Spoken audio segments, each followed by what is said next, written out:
It's Wednesday, February 4, 2026. You're welcome to News Morning. I am Cookie. Coming up in the headlines. President Mahama directs National Investigations Bureau to investigate allegations of corruption in the award of foreign scholarships.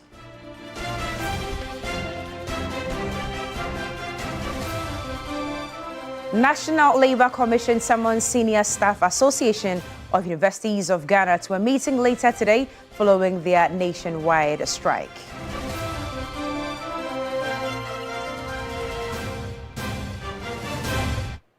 And the Immigration Service says discussions are underway with the government of Niger to curb the influx of its citizens into Ghana.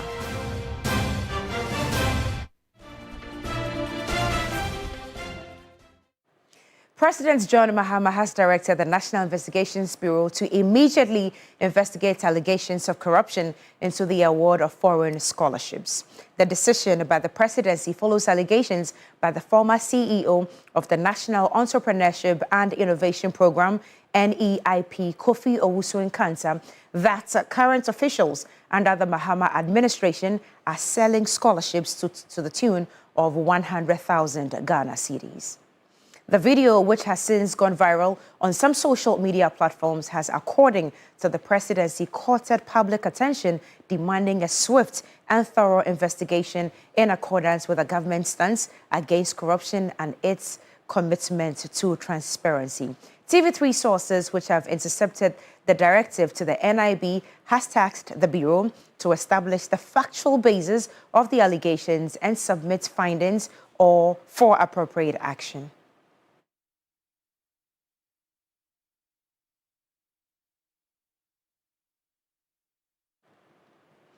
Now to the Labour Front, Senior Staff Association of Universities of Ghana has declared an indefinite strike across all public universities. The action follows what the union describes as unilateral changes to their conditions of service by the Fair Wages and Salaries Commission.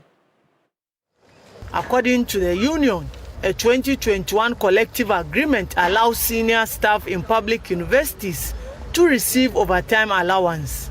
All universities implemented the policy until May last year, when the University of Ghana stopped the payment.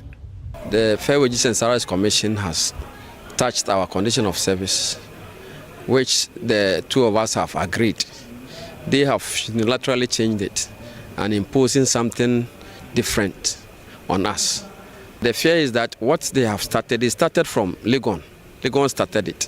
Now it's spreading to other universities. Now UDS has also started, UHAS has started. And if you don't take care, it will spread to all the other campuses. And we can't wait for such a thing to happen. The association is also demanding payment of outstanding Tier 2 pension contributions for August to November 2024, despite government paying for 2025. We are taking our money because that is what we invest and get something home when we retire. So government, I don't think this one should even take a day for government to do. But I don't think it's any huge money that government cannot pay. And it's our money too.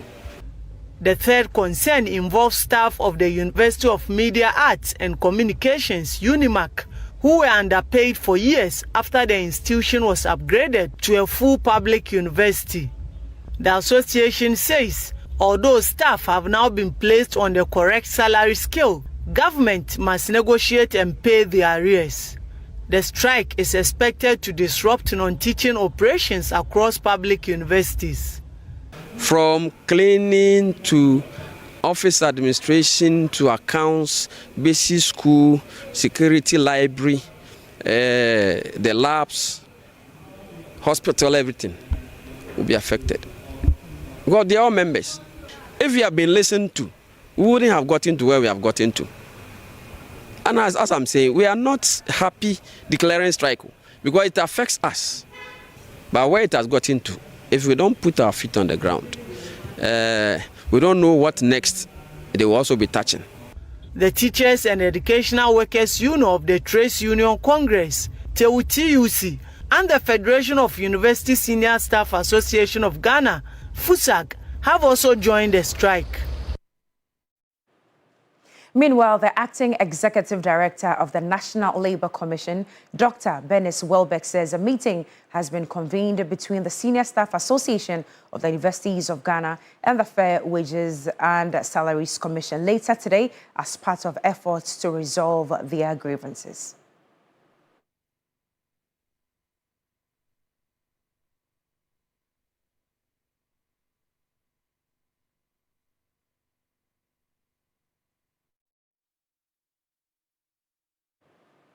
Let's head to the courts now as prosecutors in the murder trial of Bright Awe and Thomas Ziga have notified the Adabraka District Court that they are still waiting for the advice from the Attorney General on how to proceed with the case after forwarding the docket to the office. The two accused persons, Bright Awe and Thomas Ziga, have been charged with murder and abetment following their roles in the killing of Immigration Officer Stephen King Amwa.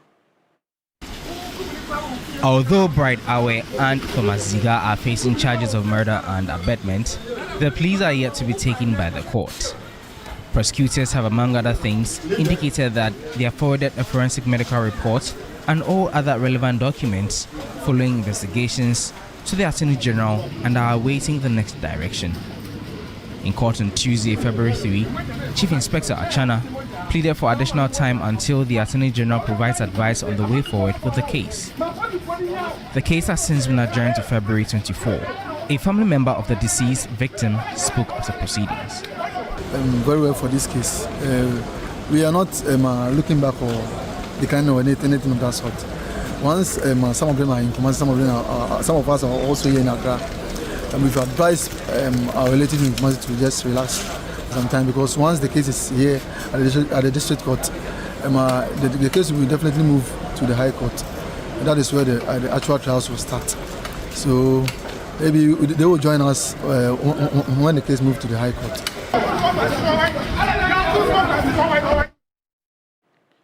Now, in some immigration matters, the Controller General of the Ghana Immigration Service, Samuel Amadou Basintali, says the discussions are underway with the government of Niger to curb the influx of its citizens who have become a nuisance on Ghana's streets.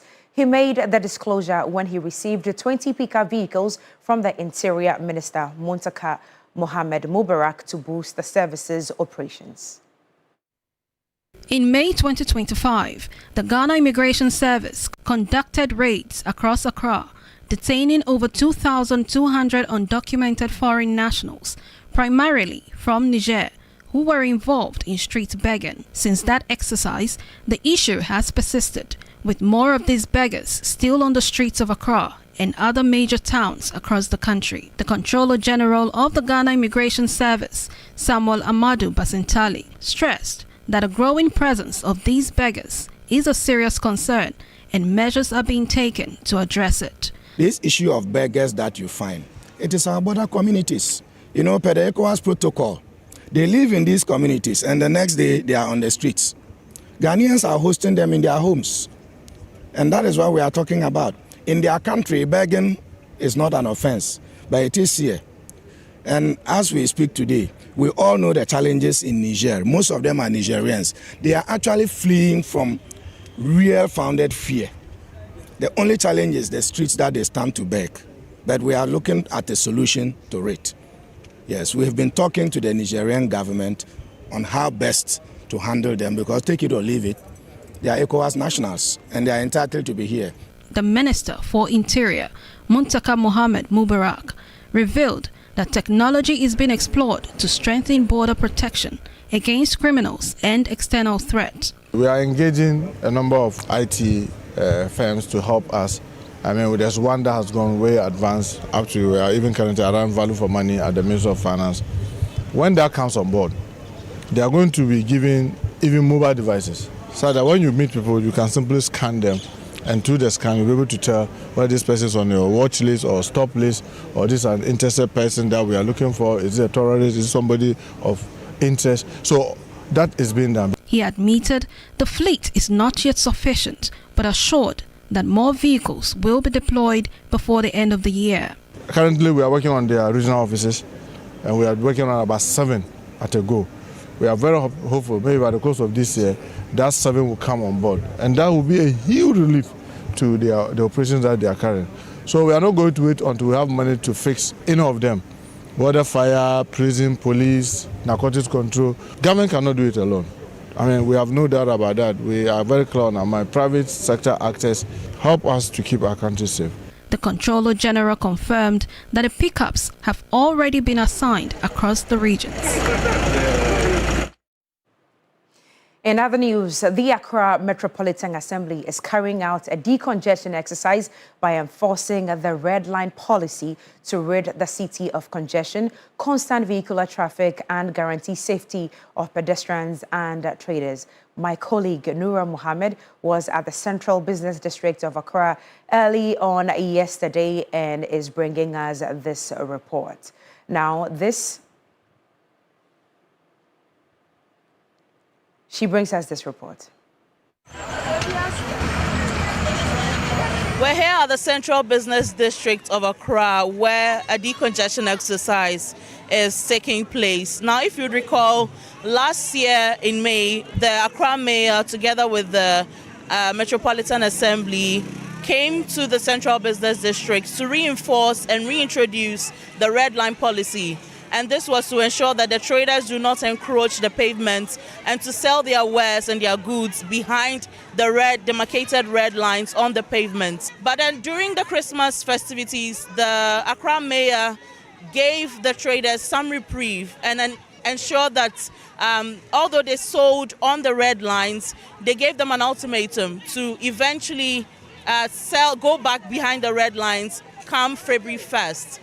And on Sunday, February 1st, sticking to their promise, the Metropolitan Assembly came back to sack the traders and to tell them to go back behind the red lines, essentially to reinforce the red line policy.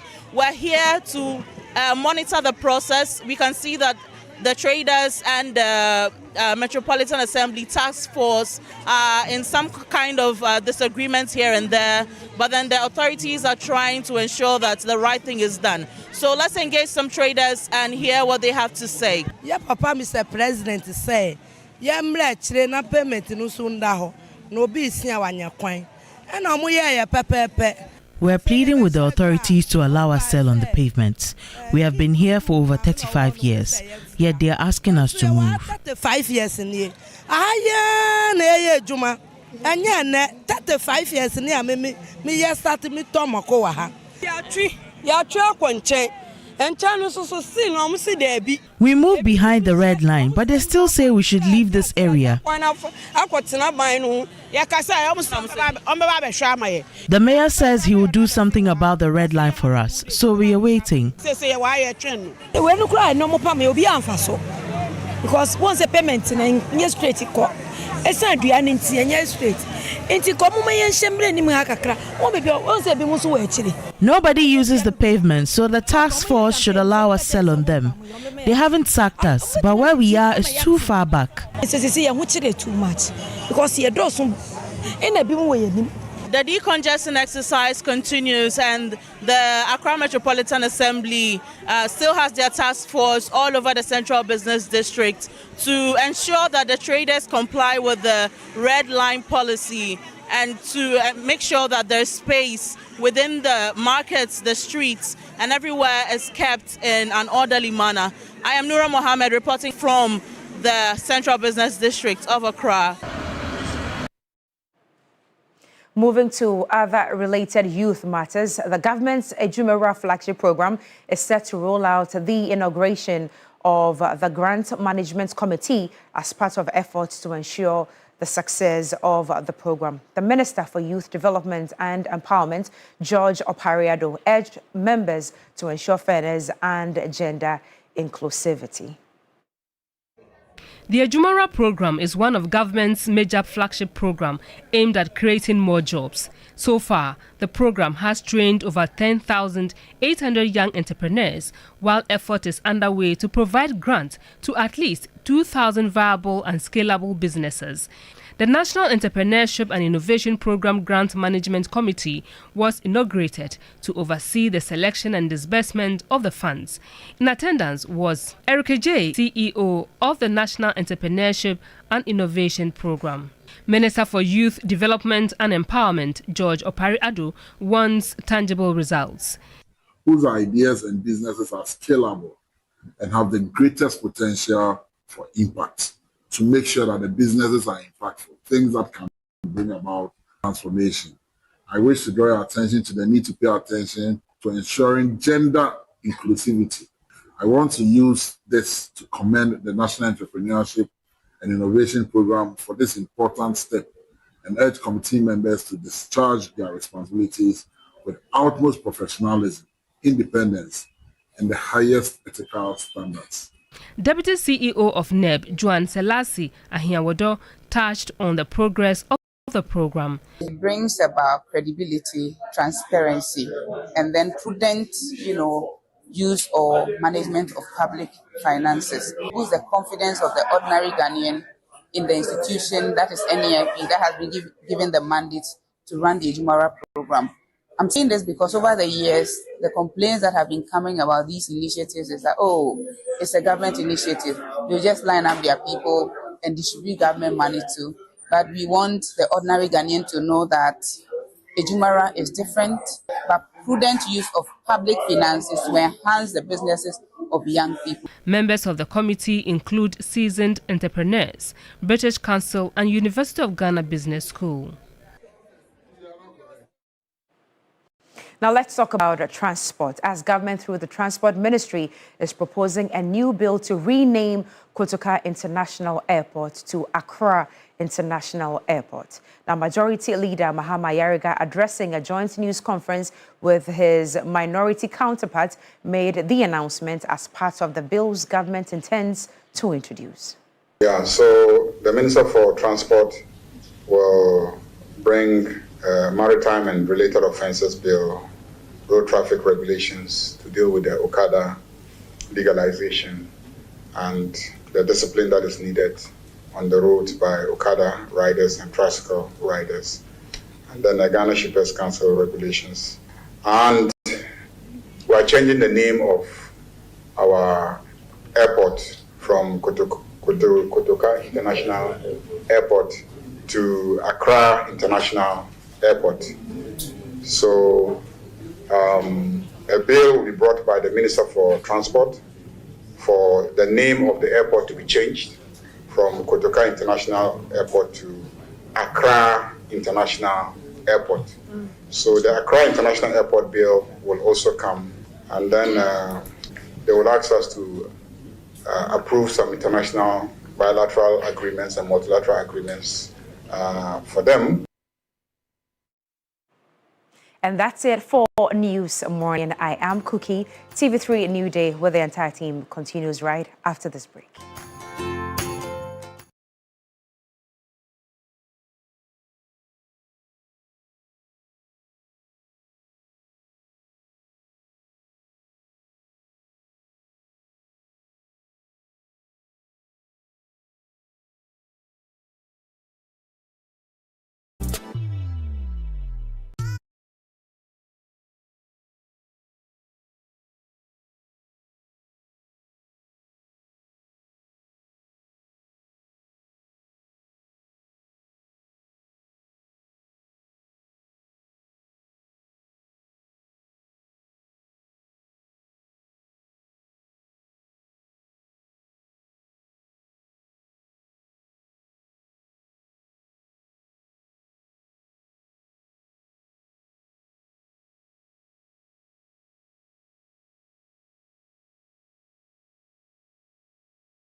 Yeah, all of your us. very All own. of us. Your very. I don't know how All of us. Your very Mockley. own Lily Mockley. I just love that lady. Yeah. She exudes a lot of not only exuberance but also joy, enthusiasm, and grace. Yeah. And you know, she's one of those, despite all the hurdles of life, would always get up her loins, and then go through the day. And her smile will always make you smile. I was just going to say that. Yeah. Constantly keeping a smile fantastic lady. on her face. Amazing. Yeah, so in your words, fantastic lady. An amazing She's doing lady. Amazing lady, and she's Fantastic. doing great work. She's celebrating Anita, you have to put Lily's photo on the screen for us to celebrate Lily. But Lily, I know everyone in your house is awake, including my boyfriend, my little, very handsome boyfriend. Good morning to all of you. Happy birthday to you, Lily Mockley. You are loved more than you can imagine. Yeah. But you worry me too much. As a sister, you are a thorn in my flesh. And this year, me too, every me with you. Right. Amen. Well, let's say good morning to all of you. Thank you for joining us. This is the biggest morning show. We stream mainstream, but also online as well. TV3 Ghana always available for you when it comes to social media handles and for you to always watch. And so just in case you're waking up this morning, like Chairman Godwin Tamaklo of the Raids Group or Chairman Prosper or the rest of the team, Pai Fianku, you work with engineers and planners, finance boards. I know that you have a funeral coming up this week. All of us will be there, including Baba, that's Ibrahim Mahama, the Group Chief Executive for Engineers and Planners. Alhaji Nuruddin, you also are the Chief Driver for Ibrahim Mahama. You know, Ibrahim Mahama was awarded a doctorate degree by you over the weekend. Yeah, and congratulations to you, Baba, for all the things that you do for many people. There was a question for you yesterday. You know, Lydia Nyaba sent a birthday request celebrating, I think, the 60th birthday. Was it Doris or something like that? And yesterday there was a question, what has happened to the Nyaba sisters? You hardly mentioned them these days. I do, yeah. You know, have you mentioned Chairman Tamaklo's name this morning already? Yeah. Okay, yeah. all right. Lydia Nyaba. Nyaba. Fantastic. All right, Lily Mockley, it is your special birthday today. Happy birthday from all of us here at Media General. All the departments that you've worked in and headed, we are all celebrating you this morning. This woman, she brings a lot of money to MG. A lot of our money comes through this woman and the power moves that she's always working on all the time. Lily, we love you. Happy birthday to you. I mean, bringing a picture even reminds me. Let me say good morning to Alex Bram of Haptel. And then I know Usuma for also of Haptel as well. Oh, wow. Great people. Alex Bram, wishing all the best for the day. And I hope your week is wrapping up quite well. But today we have some interesting insights. No, but wait, I'm not done. It's the birthday of my little siblings as well. Mandy and Michael, happy birthday to you guys as well. Papa, Daddy O is watching. Oh! Yeah. Those are Daddy O's kids, yes. Oh, yes. So Mandy and Michael, they are twins. So Mandy and Michael, happy birthday to you. My mother's birthday is also coming on the 13th. This month. And yours is the 25th. Yours is the 20th. We're doing a countdown. Shadrach Abe, our lead producer. On the 14th. The birthday is the 14th. That's Valentine's Day. Yeah. Wow. Shadrach, does he sleep home very often? He's very single. Oh, no, but Shadrach have a good morning to you. Shadrach is a very good boy. Down. Shadrach is a good boy. Shadrach sleeps. Shadrach sleeps at home every single day. Propaganda in will tell you. But we have some interesting insights this morning. So we'll take you through as quickly as possible, and then we'll also let you in. And Kotoka International Airport, you know, the name has been on since. For all those who had social studies as a subject before it was changed, etc., you knew about Kotoka International Airport. Yeah, man. Now, we know that there's a memorandum before Parliament. Yes. We want to change the name to Accra International Airport. Yes. There had been years of debate over why we should still have that name, Kotoka.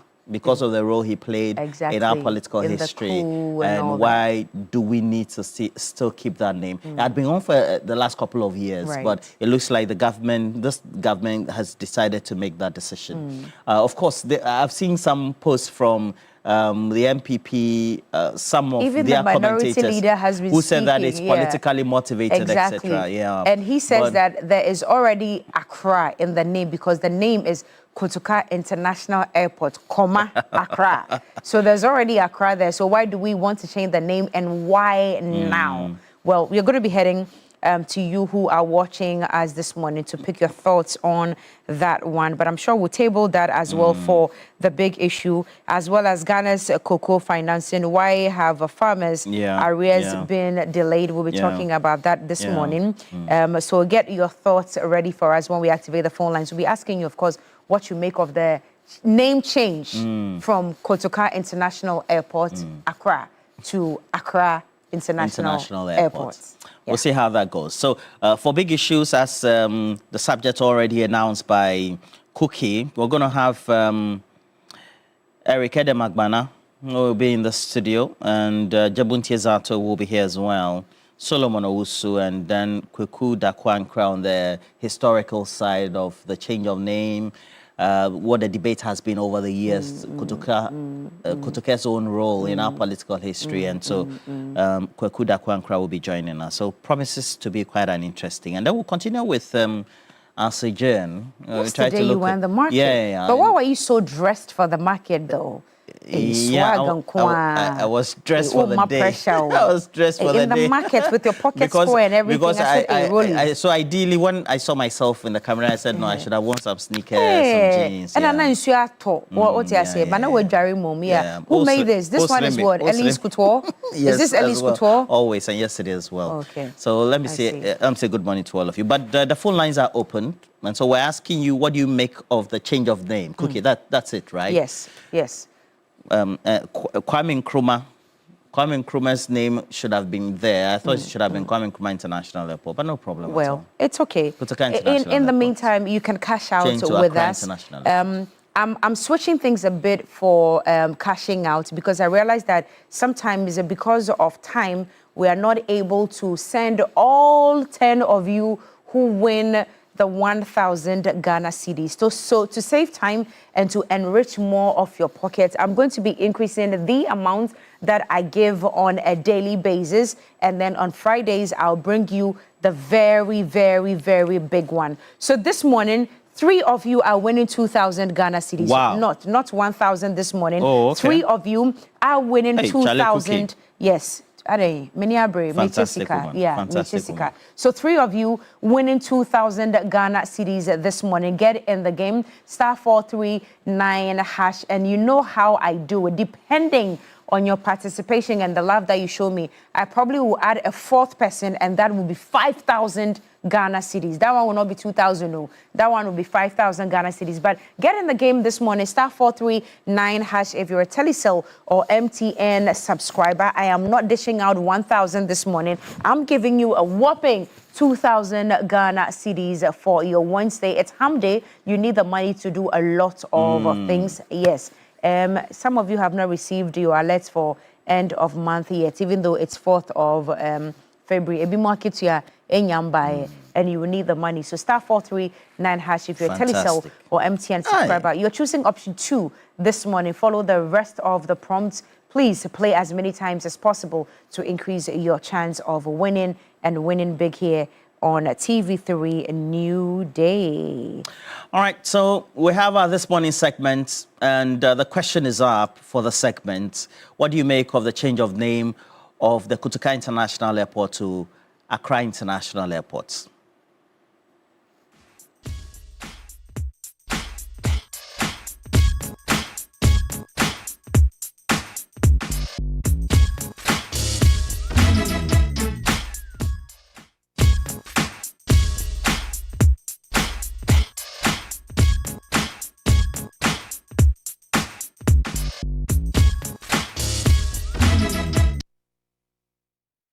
So the Minister for Transport will bring Maritime and Related Offences Bill road traffic regulations to deal with the Okada legalization and the discipline that is needed on the roads by Okada riders and tricycle riders, and then the Ghana Shippers Council regulations. And we are changing the name of our airport from Kotoka International Airport to Accra International Airport. So a bill will be brought by the Minister for Transport for the name of the airport to be changed from Kotoka International Airport to Accra International Airport. So the Accra International Airport bill will also come, and then they will ask us to approve some international bilateral agreements and multilateral agreements for them. Send us messages as well. We'll read as many of them as possible. Alaji Beni Yerubun Shelley has already sent in a message saying good morning to us. I'm sure he's going to be calling us real soon. But of course, one of our favorites, one of our very own constant callers, Mejina, is here. Oh, Mejina, it's been a while he's called. Yesterday he called. You were not here yesterday, you were in the market. So, Mejina, good morning. You have to remind me everything. The wonderful people. It's the same.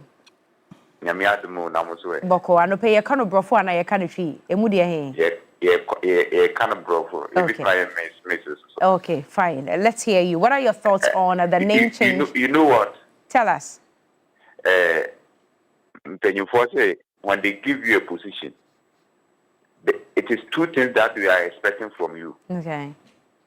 That is whether you are a wise person or unwise person. I don't want to see it in another way that it will affect somebody. Kukiti, let me take this your greatest platform to thank the chieftaincy and local government minister, Honorable Ahmed Ibrahim, for a very important step that he took. Sunyane. Okay. You see, we were sitting on a time bomb. That is, there was a chieftaincy dispute between the chief of Sunyane, the Omanyin of Sunyane, and now Ojaman Sambuani Koko, the second, and the Queen Mother, Nana Pusietia Prayi, the second.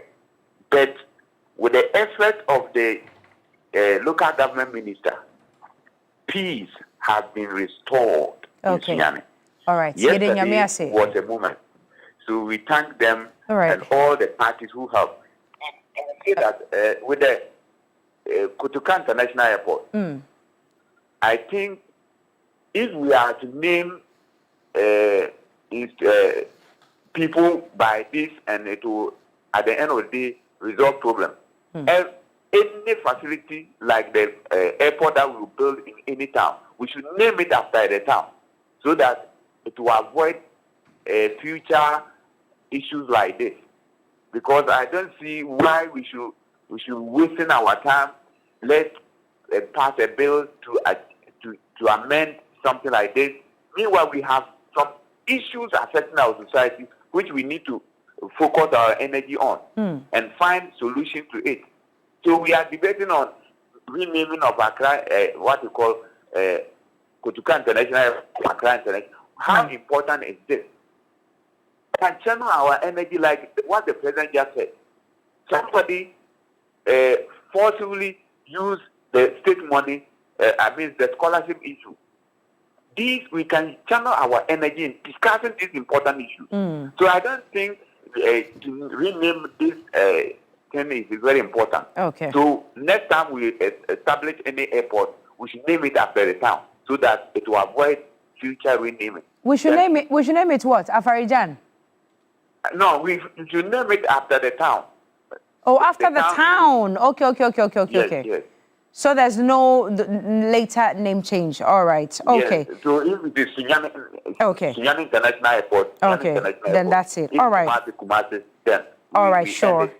Thank you. Idrisu A.B. Fuseni. Well, we'll come to the messages. Really, we'll come to the messages. Let's take the second caller. It's TV3 Newday here. You're very welcome. Your name and where you're calling us from.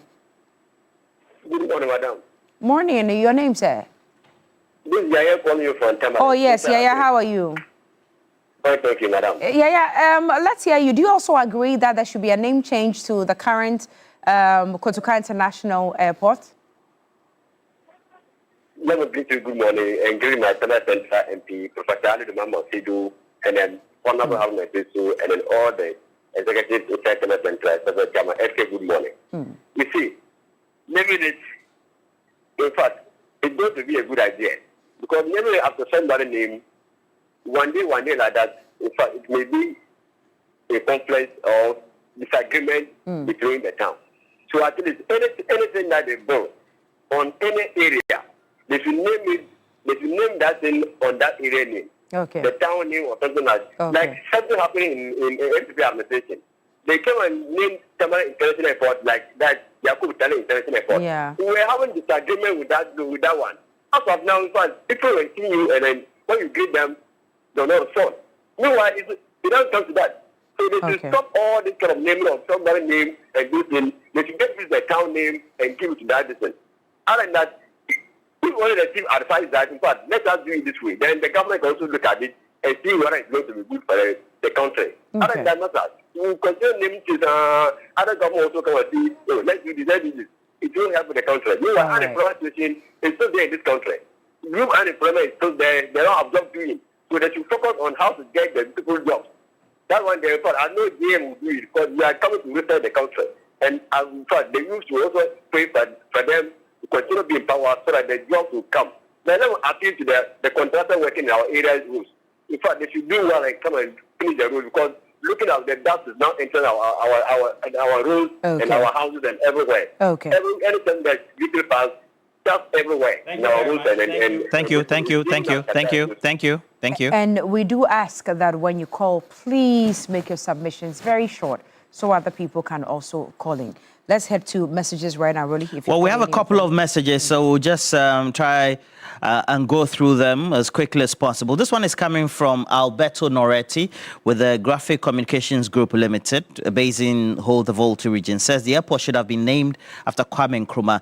That it makes a lot of sense that way for that to be done. Kwesi Mensah is watching us from Albany, New York. Says, why is Ghana Airport called Kotoka? In 1969, the Accra International Airport was renamed Kotoka International Airport in honor of Flight Lieutenant General Emmanuel Kwesi Kotoka, a member of the National Liberation Council. Kotoka was killed in an abortive coup at a location that is now the forecourt of the airport. And that's the historical premise on which the naming was done.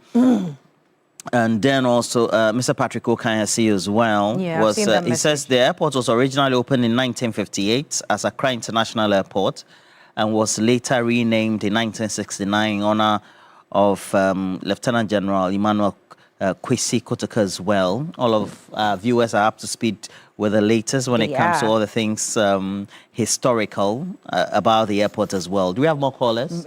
Actually, more messages, but I'll take the caller first before the messages. Hello, good morning. Your name and where you're reaching us from? Godwin, calling from Hawaii. Yes, Godwin.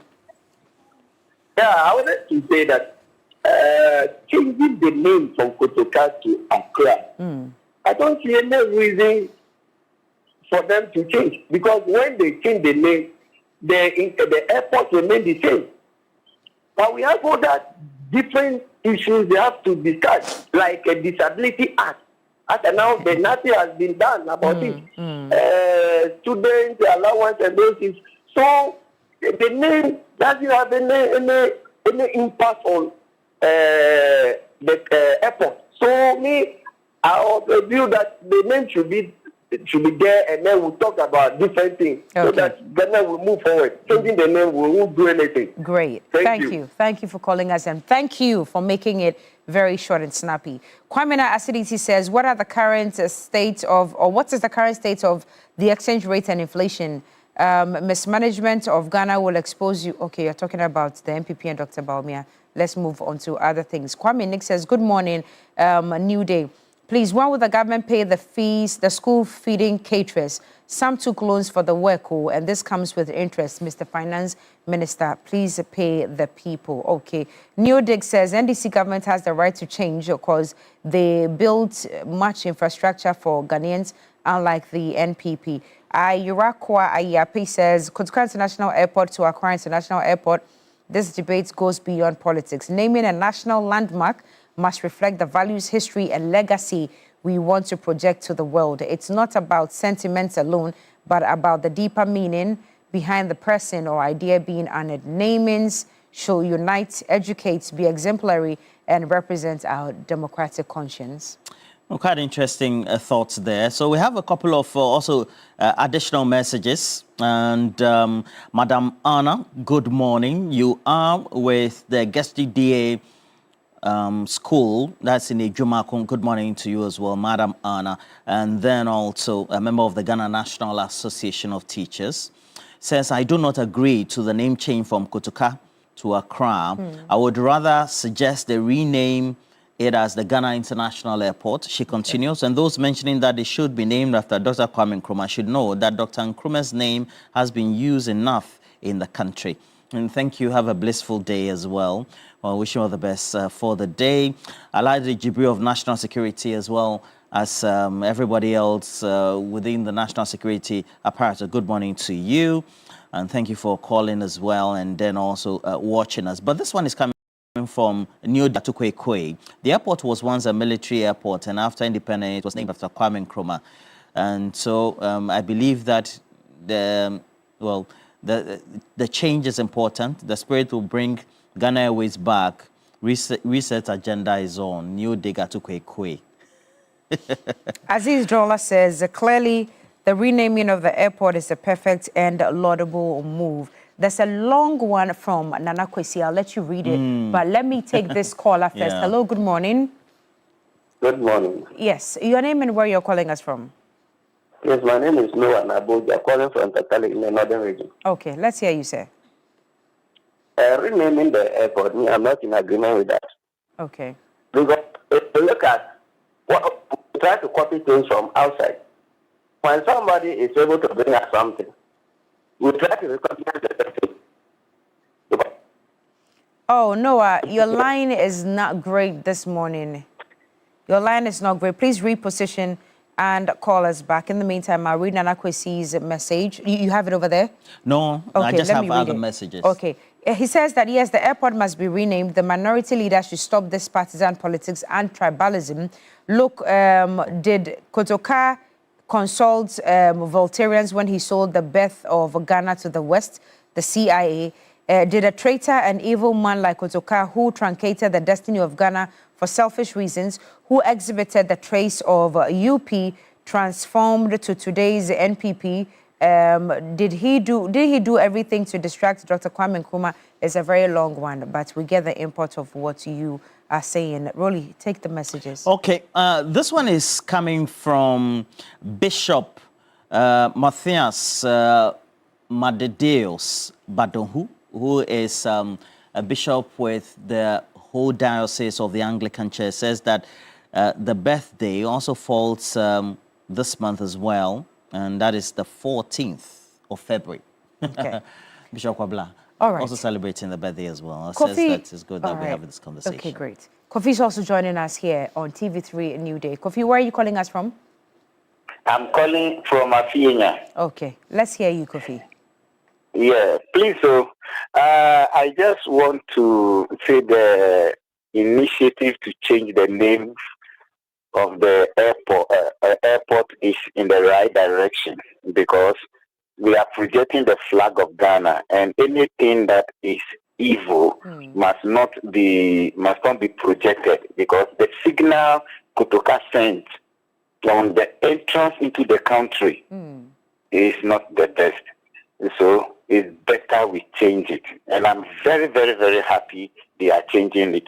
Because I've been praying for this for years, and so we thank God. Okay. My name is Kofi. All right, Kofi, thank you so much for calling us. You can also call us. Let's know what your thoughts are. Courage Kotoka has sent in a message, says, good morning. I quite remember that when former John Kufuor was in power, the same issue was raised. The NDC, which was then in opposition, opposed it. Now that the NDC is in power, they are bringing it up again, and the MPP is also opposing it. This clearly shows how politicians behave. By the way, Accra already has its name. As for me, I do not support changing the name. That's all. Help me wish my uncle, Ajeti Stephen Ate, happy birthday. All right, Courage Kotoka, we hear you. Another caller is on the line. Hello, good morning. Your name and where you're calling us from. Good morning. My name is Ali, calling from Galway in the Busharu district of the Northern Region. Ali Do. Good morning, brother. How are you doing? I'm fine. All right. Do you support the name change or no? Yeah. I'm very glad when I heard that the name of Kotoka will be changed to Accra International Airport. I'm happy. This is where I think the government is trying to project Ghana, not an individual. And we are also waiting for Tamale 1 to also be changed. Okay. They should change the Tamale 1 too. Thank you very much. Thank you too for calling us. Really, let's move on to messages now. All right, just to update you, and Emmanuel Kotoka was born at Alakpla in the Keta district of the Volta region at the time. That would be the Gold Coast. At the time, we didn't have the Volta region. And subsequently, he also went to the Anglican Senior High School. In 1947, having joined the military, he enlisted in the infantry school of the Gold Coast Regiment, Ateshi in Accra.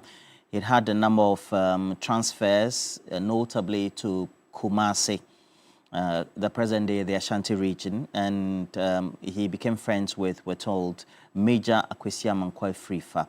And he is also credited as one of two, generally, being among the co-conspirators behind the first coup d'etat, very bloody, we're told, in Ghana on the 24th of February 1966. It brought an end to the reign of Dr. Kwame Nkrumah.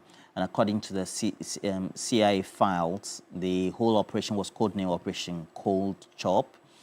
And subsequently, as history will also have it well documented, it was General Kotoka who announced the coup to the nation early that morning from the broadcasting house of the Ghana Broadcasting Corporation. And the Central Intelligence Agency appears to have been aware about the plotting of the coup. As of now, we know that some of those files are declassified. All right.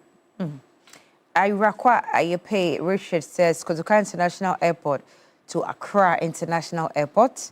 This debate goes beyond politics. Naming a national landmark must reflect the values, the history and legacy we want to project to the world.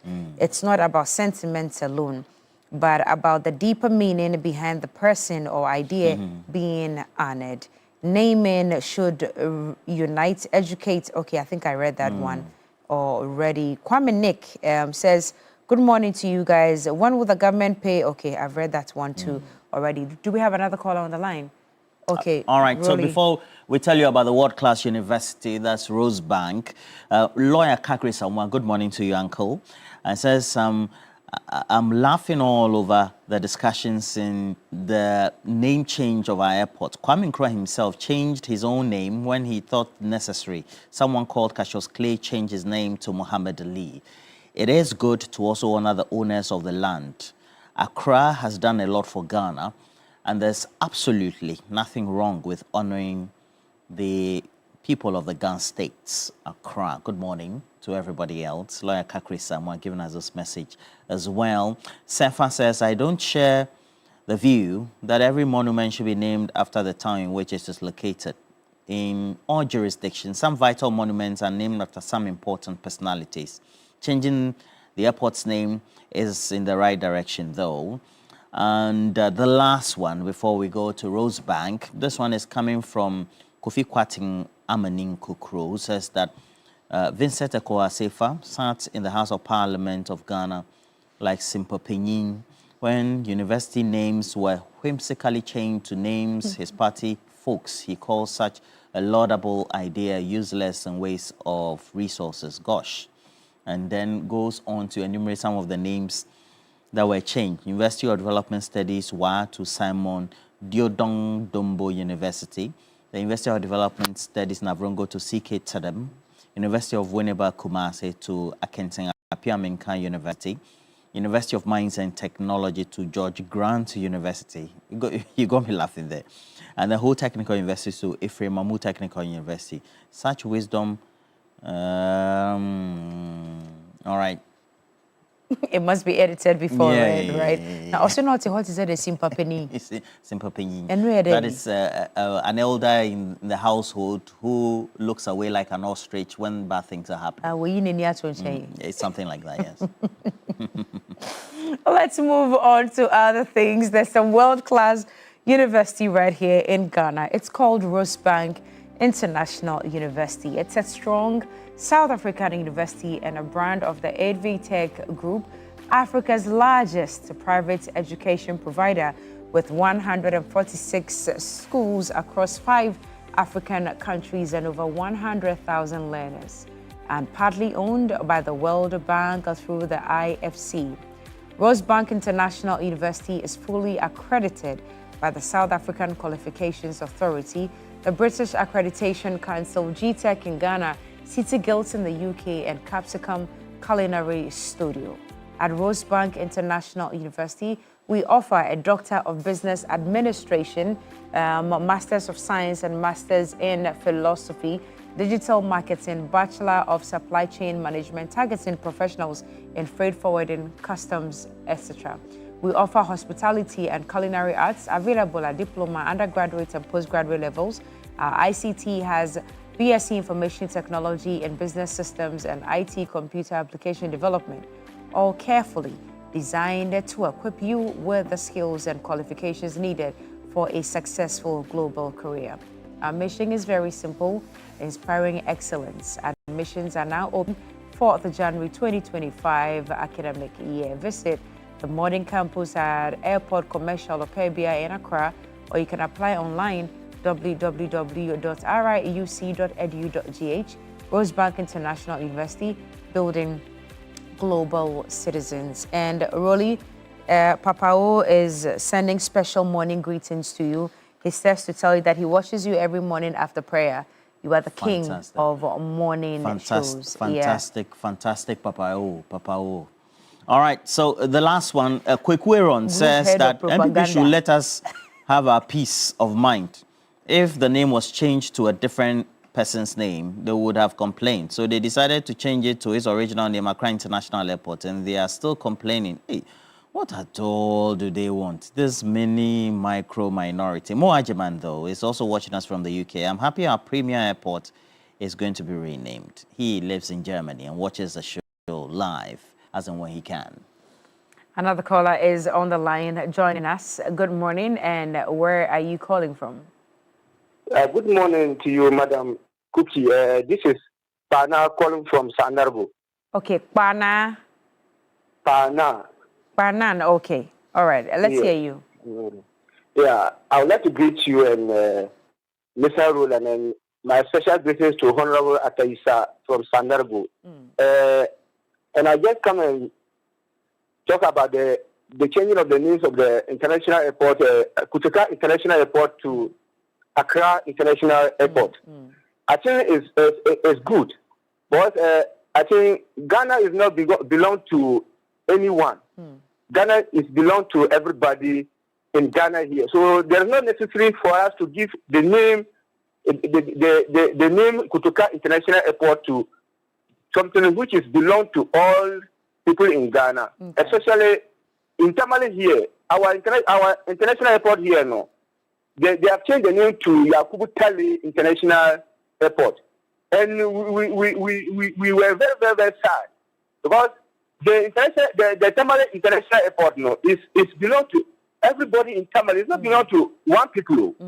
So they should have mentioned it Tamale International Airport or Gewa International Airport. But after the Gewano, the northern region here, I think we are all come from that person, that's the Gewano. We are belong to that person. So if they change it to Gewa International Airport or Tamale International Airport, we will not have any problem with that. So the changing of names, no, I think they should have done well and be using it for everybody so that we can all benefit from it, not belong to anyone. Thank you very much. Thank you too for calling us. You can cash out with us this morning. 3 of you winning 2,000 Ghana cedis. Just dial *439# if you're a Telecel or MTN subscriber. You're choosing option 2, which is the TV3 option. There are a few prompts that you must follow.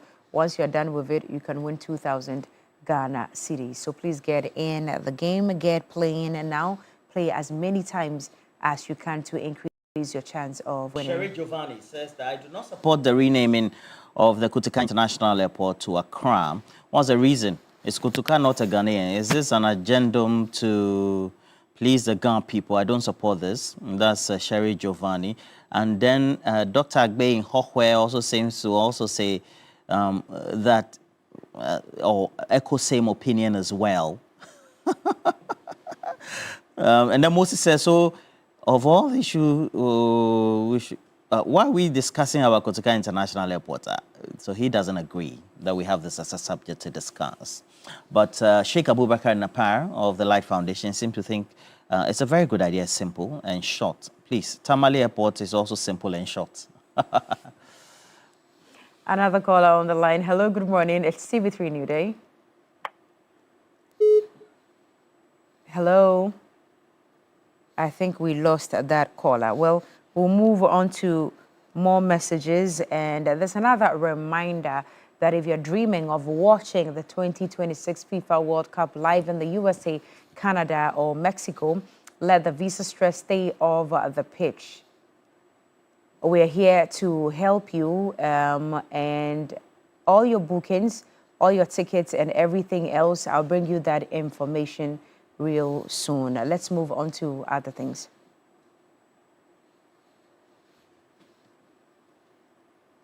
Hello, good morning. Another caller on the line. Hello. Hello, good morning. Good morning. Yes, your name and where you're calling us from. Yeah, my name is. Oh, you are listening to us through the television set. We don't do that here, I'm calling please. from Kumasi. Yes, kindly turn down the volume of your TV set. You are listening to us through the TV. We do not do that on TV3 Newday, sir.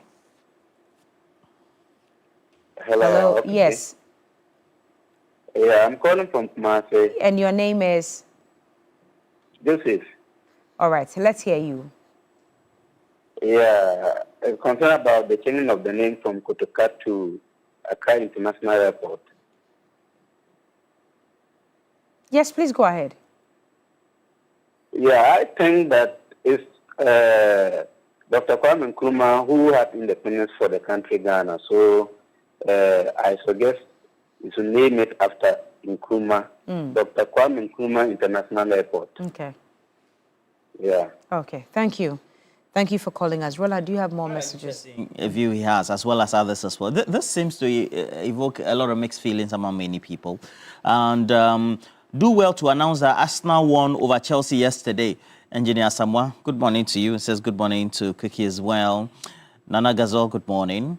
And then I have this one from Elom Ashagbo, who says, but why is government wasting time on this name change of an airport? Is there no other serious issue to deal with to benefit us? Doctors were posted, only few reported. Some group of teachers are on strike.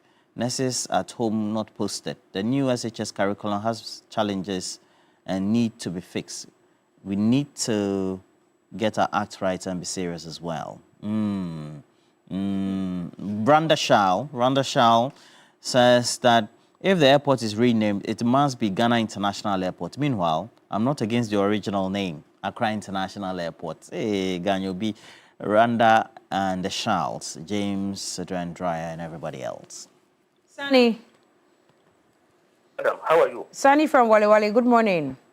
Madam, how are you? I'm well. How are you too?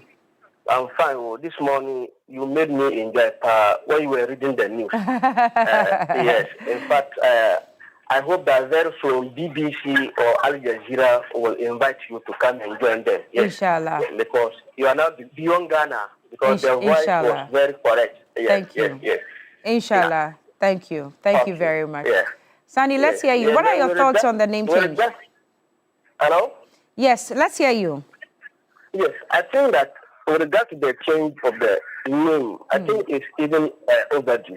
Okay. Because me, as a teacher, I cannot even really remember the kind of development that Kosoka brought to this country. Even though he was a cool leader, just like a champion. But when you talk of a champion, we can remember Operation What? Feed Yourself. In fact, which brought a lot of changes in our agriculture sector. I mean, bumper harvest and all that. Okay, and then Nkrumah too, we all know the kind of development that he brought to this country. Even Akufo-Addo and Rawlings, we can remember. Okay, Akufo-Addo, what do you call him? Kufo. He brought the computerized school selection and placement system. Okay, and then even the school feeding program. They all contributed a lot to this country. J.J. Rawlings, who built the University for Development Studies, he even declined that they should not, name that school after him. Do you understand? Yeah. So I don't understand why they changed that name to this guy. I think that is not correct. And I want to urge on the government to change it. And not only that one, all the monuments that have individual names, after them, they should change them. Because we don't need to read these things in the near future, talking about unnecessary things when we have important things to talk, in this country, okay?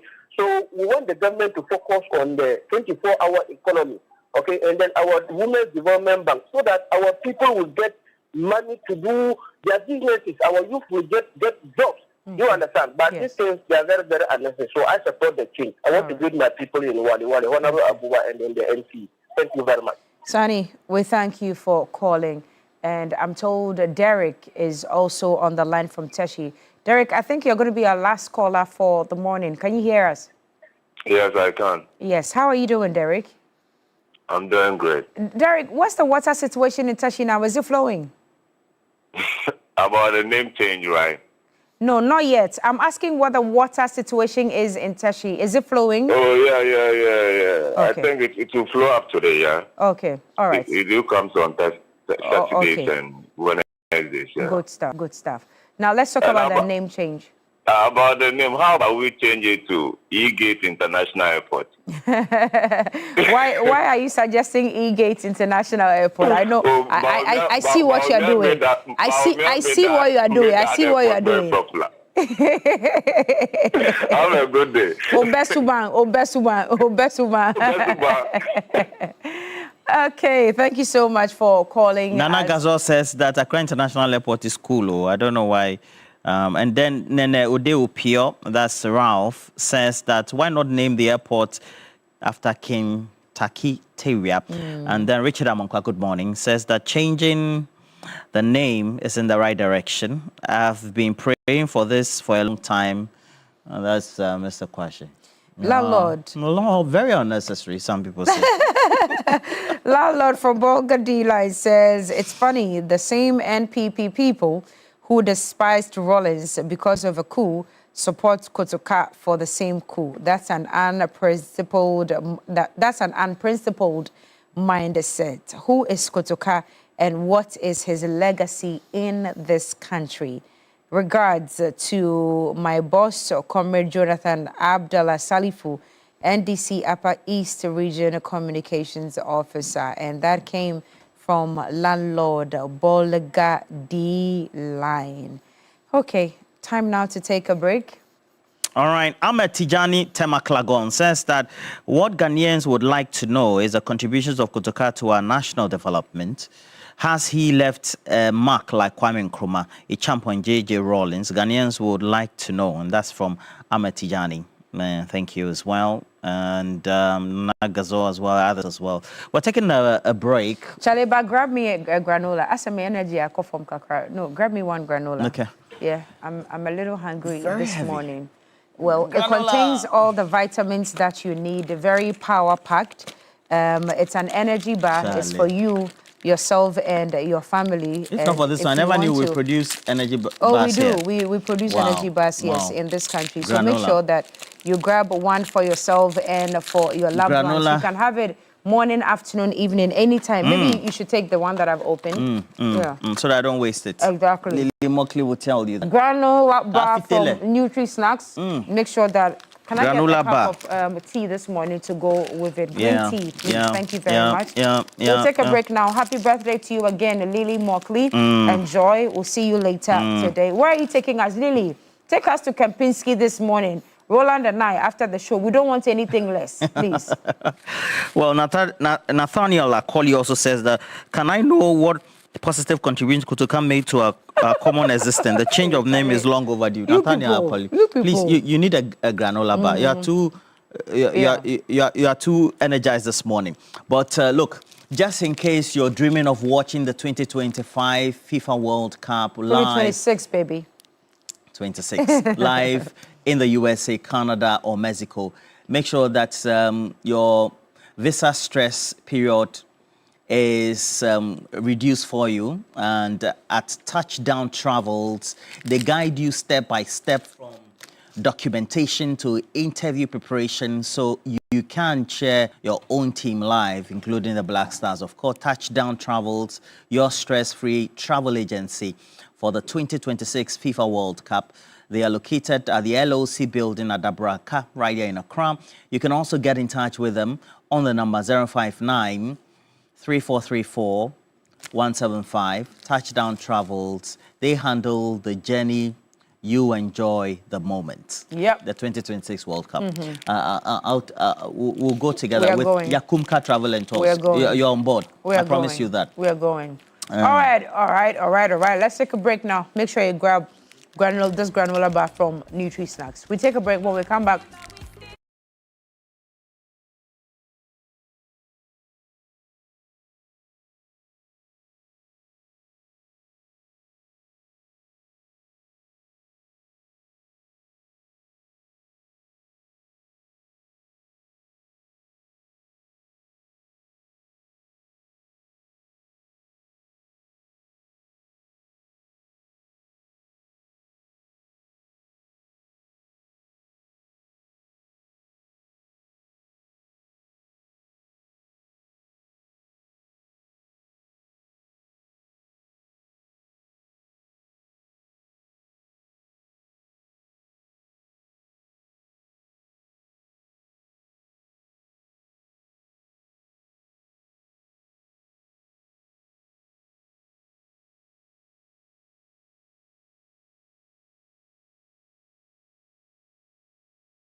6886. Again, 024-651-6886. Shadrach's birthday is coming on the 14th. The 14th of February. That's Valentine's Day. That's our lead producer. So your kaftan for your birthday is on me. So make sure that you call the number and have your measurement sent to her, and then some good ones will be done. One person who will need kaftans, I haven't seen him. The only times I see him wearing kaftans is when he goes to his constituency, Sisala East. He was in a white one the other day, monitoring the MPP polls. He's here. He's also, apart from being a member of the MPP, having contested Sisala East primaries before, also is with the think tank. They did a poll, the Africa Lens. What was their name? Africa Policy Lens. Africa Policy. Jabunti Zato is back in the monitored the MPP elections over the period. And how did DMB fare? Oh, no. He did well? Well, Sisala East gave him 81.3%. Okay, we'll talk about that. Don't worry. And then also Edem Akbana is here. Edem, I love what you're wearing as well. Who made that for you? Thank you. Stallion. Oh, Stallion. Yeah. Okay, great. Good morning to you as well. And of course, we have United Party Communication Director as well, has been blasting over the period. He's in a Woodin. Just in case you want a touch of Woodin, go to any of their shops nationwide. You can also search them across social media, within fashion as well. You monitor the MPP polls as well. Yes. I monitored it, and okay. I was laughing. You were laughing. Don't worry. But Jabunti, how did it go for you? The MPP primaries. Well, because you monitored. Yes, no, it's true. No. Were you an agent for Baumia? No, I'm not. I was not an agent for anybody. I was not a delegate. I was just doing the Lord's work. The delegates rewarded competence. They rewarded meritocracy. They rewarded hard work. The delegates went out and they said, "Thank you, Akpe Medase, to His Excellency Dr. Mahmoud Bawumia." They voted for continuity. They voted for a man who has demonstrated again and again that he has the capacity, he has a temperament, emotional maturity to lead this country and to lead this country to greater heights. He demonstrated, they voted for a man they know that if Ghana today was handed over to him, this country will be peaceful, stable, and prosperous. They voted for a future president, and they voted for a man who knows he will be. I see. Yes. So as I said, I was, but a bigger thing struck me when I was there, and I think it fits into what we are doing today. I saw and I heard directly the lamentations, the wallowing, the cries of maize farmers in Sisala East. As I travel from Wallenjan to Sakeng to Kong to Tumu, as I travel from Santejang to Nablu, to Fachojan, to Mandron, to Chalo, on all the places, I saw farmers crying. I saw their pain, I saw their feet. They can't sell their maize. Today, if you have 200... What's that? Is it glut or what's the... It's a combination of factors. One, there's a glut, which is true. Then secondly, there's also the idea there's low demand. Then you then expect... So this is now the farm gate price, which the government announced was a good one, has not gotten there. The money was fully exhausted in 3 days. So what you now have is that farmers are sitting on maize they cannot sell. They are sitting on maize that is low demand. Now, remember that a lot of them took loans. Some of them soft loans, some of them small loans to invest. They cannot sell. And look, I'm saying this because you are talking about real human beings suffering. You know, we had the egg glut in Accra. Yeah. We have maize and beans glut. We have the rice glut. I think government is becoming overwhelmed. But I think there's a pollution coming start. A company just opened up in Tumu, Kedan, with the capacity to turn maize into chicken feed and others to process and to add value. If I was the government, I would reach out to the good people of Kedan in Tumu. I'll reach out to that company. So this your comment, is it to advertise that company you're talking about, or you're talking about... No, I'm talking about, you said, how did it go? I'm telling you what happened when I went home. Okay. I've talked about the suffering of farmers in Sisala East. I've talked about I've talked about the fact that a lot of them are being driven into bankruptcies. I've talked about how government policies, farm gate prices is not helping them now. And the institute is for Africa Policy Lens. Africa Policy Lens, yes. All of us are interested in maize. Oh, no. We did a poll. No, what, you want me to... No, you didn't. You asked me how it went, and I'm telling you. The Honorable Eric Opoku, we'll try and get him into the studio because I think rice farmers also tend to have this. When you go to some of almost all farmers. In fact, the cocoa farmers now, what is with the government and farmers? Politicize the issue. No, I'm not. I'm just telling you because the when you have a glut, it also means that there's overproduction. Yes. So they need off-takers, and that's what we are against. Exactly. They need all those things. And unfortunately, the price of food has not fallen as a result. Wow. Kenke is still 5 cedi in Tumu. Even though there's a glut, it has been 5 cities. Who cooks Kenke into more? Pardon? Who cooks Kenke? Oh, there's a popular place called Jolly Friends. Yes, local stuff. Yeah, they eat it. And then it's still 5 cities. So my point is that why is it still not coming down when there's maize glut and there's a lot of chickpeas? Charlie, you were monitoring the MPP elections. Yes. And you must be shaking in your loins, knowing that they are bringing another formidable candidate against same person, Dr. Mahmoud Bawumia. When you were monitoring, what was going through your mind? Well, and good morning to you and to our cherished viewers, especially to the chiefs and people of Ketu North. Well, and indeed, as an interested party, I monitored keenly the NPP primaries. And let me first congratulate them for the successful elections and also to congratulate Dr. Alhaji Mahmoud Bawumia for emerging victorious in the primaries. Roland, for us in the NDC, the election of Dr. Bawumia with 56.4% in his own party signals that 2028, we are still on course to securing another victory. Dr. Bawumia is a candidate we know and we have known all this while. There is nothing new. There is nothing that the NPP can do to whitewash Dr. Bawumia of the incompetence and the failure that we saw under his administration. It was under his watch as head of economic management team that this country's economy was run into crisis to the extent that citizens were given wicked haircuts. Even retirees, pensioners were not spared because of Bawumia's incompetence. So there is nothing the NPP can tell us today that will whitewash Bawumia and make him look as though he is a candidate we haven't seen before. Dr. Bawumia was largely known as a candidate who was not credible, who was not honest. In fact, they in the NPP themselves placed the tag of a liar on him, which confirms all the things that we have said. No, but yes, okay. He was known as a chronic liar. Even in their campaign, they referred to him as a chronic liar. Now, what is it that they will tell us now that will change what they said about Dr. Bawumia being a chronic liar? So for us in the NDC, yes, we are not complacent. We will always continue to work hard to increase our margins. But if there is any candidate on the ticket of the NPP that will scare the NDC, it is certainly not Dr. Bawumia. But you haven't even elected your candidate. And I'm telling you that, Roland, I'm telling you that regardless of whoever the NDC will present, Dr. Bawumia's candidature cannot be one that will scare the NDC away in anything. Why?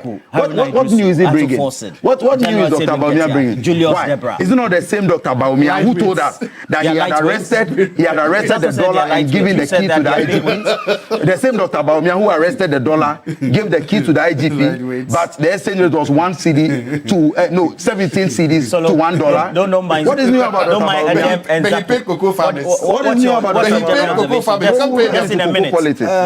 It's very important that let me congratulate him. I mean, it was obvious for on time I made that declaration that he was going to win because he didn't need anybody to tell you that doing the top-down approach had been rigged. It was a way of rigging the election for Dr. Mahmoud Bawumia. So it was obvious, and I was wondering why people were wrapping their heads with polls here and there.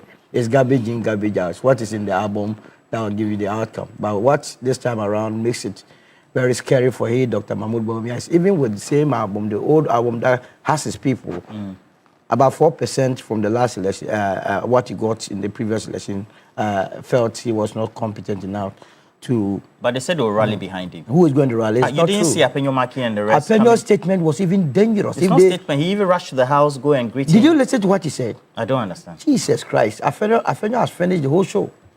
First of all, I respected Apenyo for what he said yesterday. He says the opposition MPP in parliament didn't have any strategy the whole of 2025 and that they were just doing anything anyhow. Secondly, he says that now they are going to hand over the party, the parliamentarians the MPP parliamentarians in parliament will only be doing what we call the bidding of Dr. Mahmoud Bawumia, his vision. Tell you the cracks. But they've elected him as candidate. No, they say the cracks. Because of this campaign, you know how Fenyos plays a foot. they gave Kennedy Japan 644 votes. But that one, that's delicate. Against 79. They made the decision. So Dr. Mahmoud Bawumia and Steam are not so happy with Afenyo. And in the coming days, definitely they will get him out. But what I want to admonish Afenyo is that when he's removed as the minority leader, it must not worry. Oh, it will happen. Don't worry, it will happen. Are you sure? No, it's going to happen. So do you want us to bet? No, it's going to happen. Let me tell you. It's a matter of time. Afenyo will be removed. But the most important thing, or the takeaway from this whole NPP primaries is how they have been able to monetize our politics. Monetize? I couldn't believe it. That the only consideration for delegates to vote for a particular candidate was more issue of money. Delegates Are you making claims that the winner is the one who paid more? Oh, yes. But the delegates themselves were telling us that, look, we are waiting for the money. They say, oh, we are not voting for Educhuma and Kwabena Japan because their money hasn't come. And I felt that the GRA by now must be going after all the five candidates. Look, we are not in a serious country. That people are showing opulence. And you, the youth of this country, remember, listen to me well. The reason why you are poor, you are not getting jobs to do is that when these politicians get the opportunity of leading you, they loot and they only use it to come and buy your conscience. That on election day, they were only distributing money. Remember, on the 15th of September 2025, I, together with the Bokman and Apia Dankwa, petitioned the OSP to investigate Dr. Mahmoud Bawumia on his claim that he single-handedly donated more than 300 brand new pickups for the campaign. I knew what I was doing because I know the monies are with them. The monies are with the MPP candidates. Solomon. But I don't know what this administration is doing. Is it the case that they also want to loot? Solo is okay. Solo is okay. Can you imagine? So they should go after people? They should go and take our money. I'm not interested in you go and take our money and give it to them. If you don't want to do anything else with them, you just go and take the money. They showed opulence. So remember your candidate, Alan Cash. But I've just been given a picture. Apparently, you were a delegate. You were in your. No, he has always been. Not today, but this morning. You see how the word works. This morning, he has openly admitted that he's an MPP member. I don't understand. I was not, and I am not a delegate. Yes. So what did you do? So the picture that was sent to me. Let's not do this. I'm telling you that the delegate album for salaries is available online. My name is. You're celebrating. Don't do this, Roland, please. No, he has a tag. I was special guest. Okay, special guest.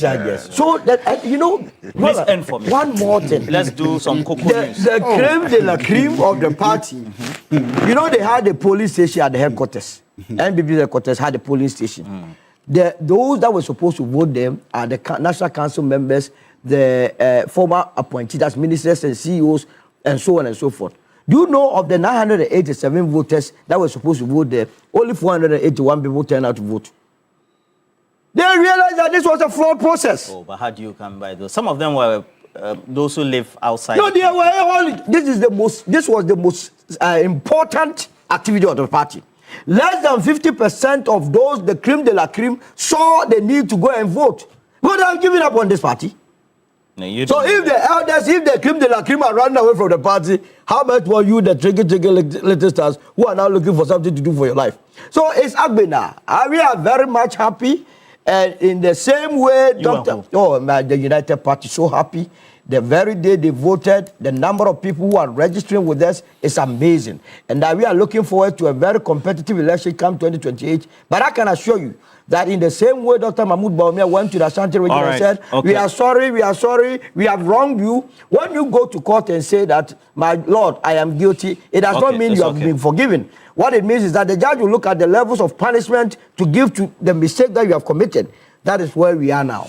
All right, there's a substantive issue that also become very topical, and it's about Ghana's cocoa financing. Why have farmers' arrears been delayed and not paid? Edem Agbana, you might have heard something from Randy Abbey, the cocoa board, etc. And cocoa farmers are already, that prices on the world market have been tumbling. Cote d'Ivoire hasn't been able to get their own produce to their commodity suppliers or those who want to take them in the first place. And so that's made the prices a bit unwavering. Well, Roland, I very much sympathize with cocoa farmers who are facing difficulties, cocoa farmers whose payments have delayed. And I can assure you on authority that as I speak, government has started addressing the issues, and before long, all those whose payments are in arrears will receive their cash.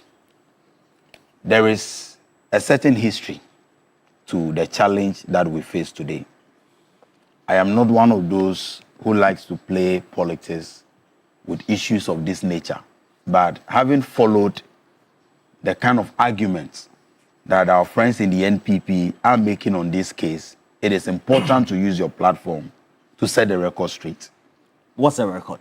The record is that for close to 3 decades, Cocoa Board engages in the purchase of cocoa using syndicated loans from international banks. And so, before the start of the season, Cocoa Board takes the loan from the international banks and use that money to pay or to buy the beans directly through the licensed buying companies. But for 3 years now, because of the mismanagement of Cocoa Board under the NPP government, the international banks have denied us that facility, because in the 2023-2024 season, under the NPP government, they took syndicated loans against the purchase of 800,000 metric tons of cocoa. But they failed to supply the 800,000 tons.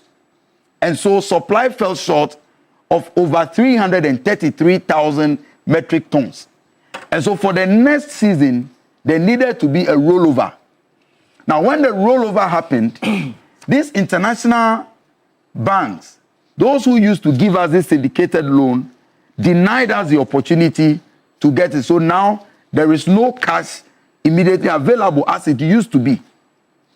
So what happened is that you now have a situation where Cocoa Board entered into agreement with the international buyers, and they called it the 60-40, where they will pre-finance by giving an upfront payment of 60%, and the 40% is what Cocoa Board will be entitled to, and the user. So the farmers will bring their cocoa beans, and there's an upfront payment of 60% instead of what used to be the case of entire payment before. But because of that challenge that the NPP government left.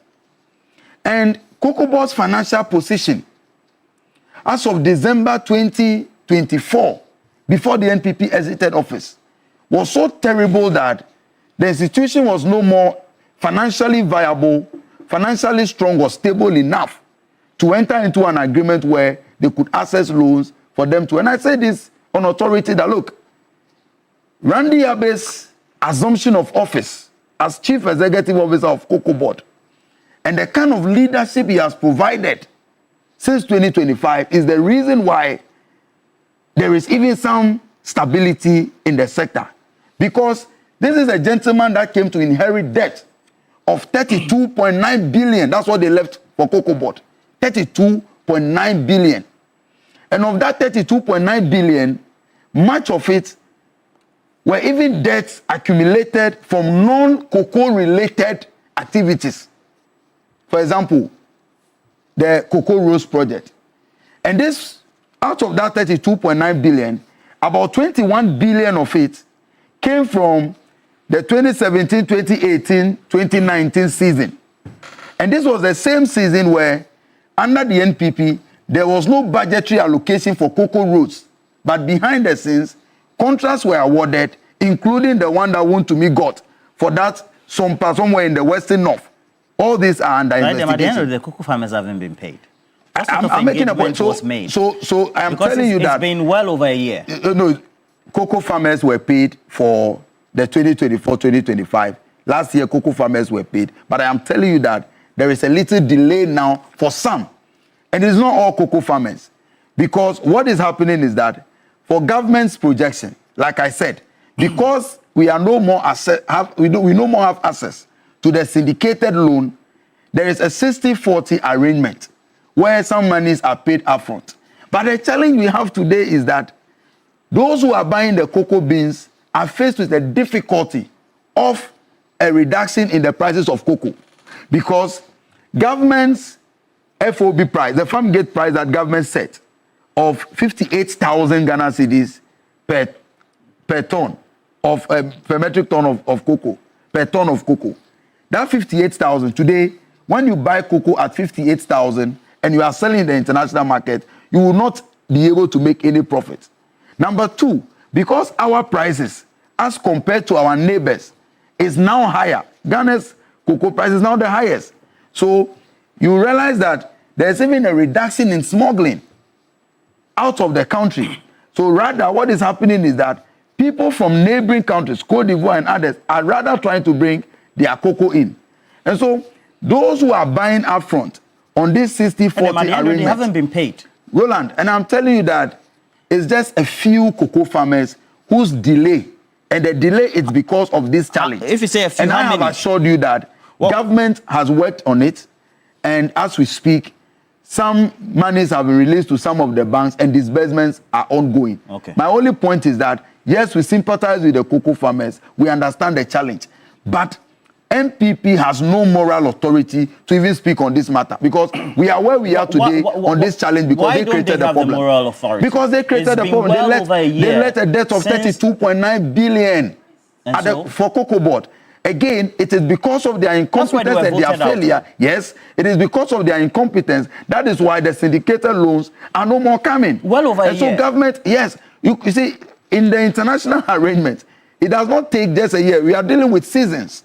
And so until all of these debts are cleared, Ghana will not be able to access that syndicated loan, which, like I said, Dr. Randy Abe and his team are working on. And so we are where we are today because of the challenges that they left behind. As we speak today, government is working very hard to get the cocoa farmers, to get the monies paid to those who have not been able to receive the rest of their monies. And again, we have been able to fulfill our promise of ensuring that farmers are getting much higher value for their cocoa than they used to get under the previous administration. Roland, it is not a desirable place to be, but where we are today, it is because of the challenges that they have left. But I can assure you that we as a government are committed to cocoa farmers. We as a government are doing everything possible to ensure that Cocoa Board really serves the interests of farmers, and that is all we have been doing over the past 1 year. Before long, I'm sure even by the end of this week or latest by next week, most or all the farmers would have received their payments. Dr. Zato, what do you think? Should we have gotten here? Perhaps the word could have been coming out earlier so that, well, the concerns of the farmers would have been known and some engagement would have been done on the public arena, even though, of course, I'm sure that in the closets, Cocoa Board would have been doing that. Because now they are public. Thank you very much. I like, you kept asking one simple question, which is reverberating throughout. It has been over a year. It has been over a year. And that question is important because it puts this discussion within the context. If at this time, any organization... You said my question was good. Yeah, that's good. I'm saying you kept bringing up. It was good. It's good because it situates it contextualizes the discussion. But what you're saying is that if now you are still blaming the former manager who bought for you the woes and pathologies you are dealing with today, then it shows the level of incompetence that you are dealing with. Look, the decisions, the problem happening in Cocoa Board is a result of what? Policy reversals, internal conflict, and poor, weak decision making. What do you mean by that? It seems almost all the policies of this government have one objective when it comes to agriculture sector: to make farmers poor and poorer. I started by talking about how maize and beans farmers in the northern part of this country are poorer and poorer. I talked about how rice farmers are poorer and poorer. I talked about how farmers down south, the egg glut, they are getting poorer and poorer. Now we are going to how cocoa farmers are getting poorer and poorer. What wrong have farmers done this government? That end policy. If you talk to any member of the NDC about the economy, the dollar is down, fuel prices are down, inflation is down. Inflation is down, farmers cannot be paid. What kind of economic management is that? Inflation is down, cocoa farmers cannot be paid. What kind of economic management is that? Inflation is down, the wars and pathology, farmers are crying, and you say the economy is better. Which economy are you talking about? Why is it that the economy is doing well? Meanwhile, the economy of farmers is getting weak, poor, and bad. The farmers are wallowing. Why? I want to let you understand. What do you mean by the farmers are wallowing? They are not being paid. You just made that point. It doesn't matter even if it's just some of them. Do you know that farmers are threatening to turn their farms into galamsey sites? Do you know that farmers are threatening that they will turn their farms into rubber plantations? Do you know cocoa farmers are threatening that they will illegally send their cocoa out? Why is it that you said the previous economy was criminally managed, but that economy paid cocoa farmers? Say whatever you want, syndicated loans, no syndicated loans, no whatever. We never sat down here in 2024 to say that cocoa farmers have not been paid. They were paid. So if the criminally managed economy in 2024 paid cocoa farmers, and now I thought it's forcing. Now dollar is coming down. Now inflation is coming down. Now everything, you paint the picture, see the whole economy is kumbaya. But why is it that the kumbaya economy cannot pay cocoa farmers? He's just outlined the reason, the bottleneck. Those are excuses. They are big. And then the refinancing that has always been a burden for us, because we go out there, go and take the loan, the syndicated loans, and even when it comes into the economy, it shows up the city. Yes. And so you'll find that historically, each time it's the last quarter of the year, then the government in power and the finance minister and the head of Cocoa Board will always come and say, oh, a syndicated loan is coming. But this time, you know that when we went to the IMF, is it not true? We've been blacked out, generally, out of the market. So it makes us go into the market and go take facilities at high percentage values. Is that not true? A good manager gets the job done. I don't understand. You are Cocoa Board. So you mean previously we had bad managers? Previously they got the farmers paid. Whatever it was, whatever it is, they got the job done. They pay the farmers. A good manager got that. If you are Cocoa Board, your central job is to pay the farmers for their cocoa. If you don't do that, you are incompetent. If you don't do that, you are not worthy of that job. I don't care the big English. I don't care the excuses, because everybody can come with a mountain of excuses for why you cannot do the very basic fundamental of the job. I don't care syndicated loans. I don't care whatever it is. Get the farmers paid. Are they be paid? No. Remember when this government came, one of the first things the finance minister said was that he was going to increase cocoa price to 6,000. You remember that, right? He didn't do that. At the veteran of the finance minister, he said, I'll raise it to 6,000. So what you are feeding cocoa farmers is a chain of... The finance minister didn't say that. What did he say? Okay, so what he did say was at an event. That was before they came into government, that it could be even the payment of a tag of 6,000. And so at the vetting, he was asked, and he said those words at the time that he did. So at the end of the day now, if you are a cocoa farmer, you are poorer because of the decisions you made. You are poorer because the reset that was promised to you and your economy is not good. You are poorer because we have been told that the economy is doing well, your economy is not doing well. But that is just how you begin to see this cracks in it. My argument here is that as the government that is talking about industrialization, about adding value to our products, the economy seems to have been run in such a skewed way that farmers are bearing the brunt of all these things. Why? How did we get here? How did we get here that the cocoa farmers are suffering like this? I talked about the first thing, the politics of forward sales. Yes, if we were locked out of the finance market, there were also policy decisions made to make sure that that doesn't happen. I'm also now saying that as a government, what do you do? How do we make sure that we get out of this glut? Right now, the gold prices are still relatively high. They are falling. They're falling to about 4,000. They're still high.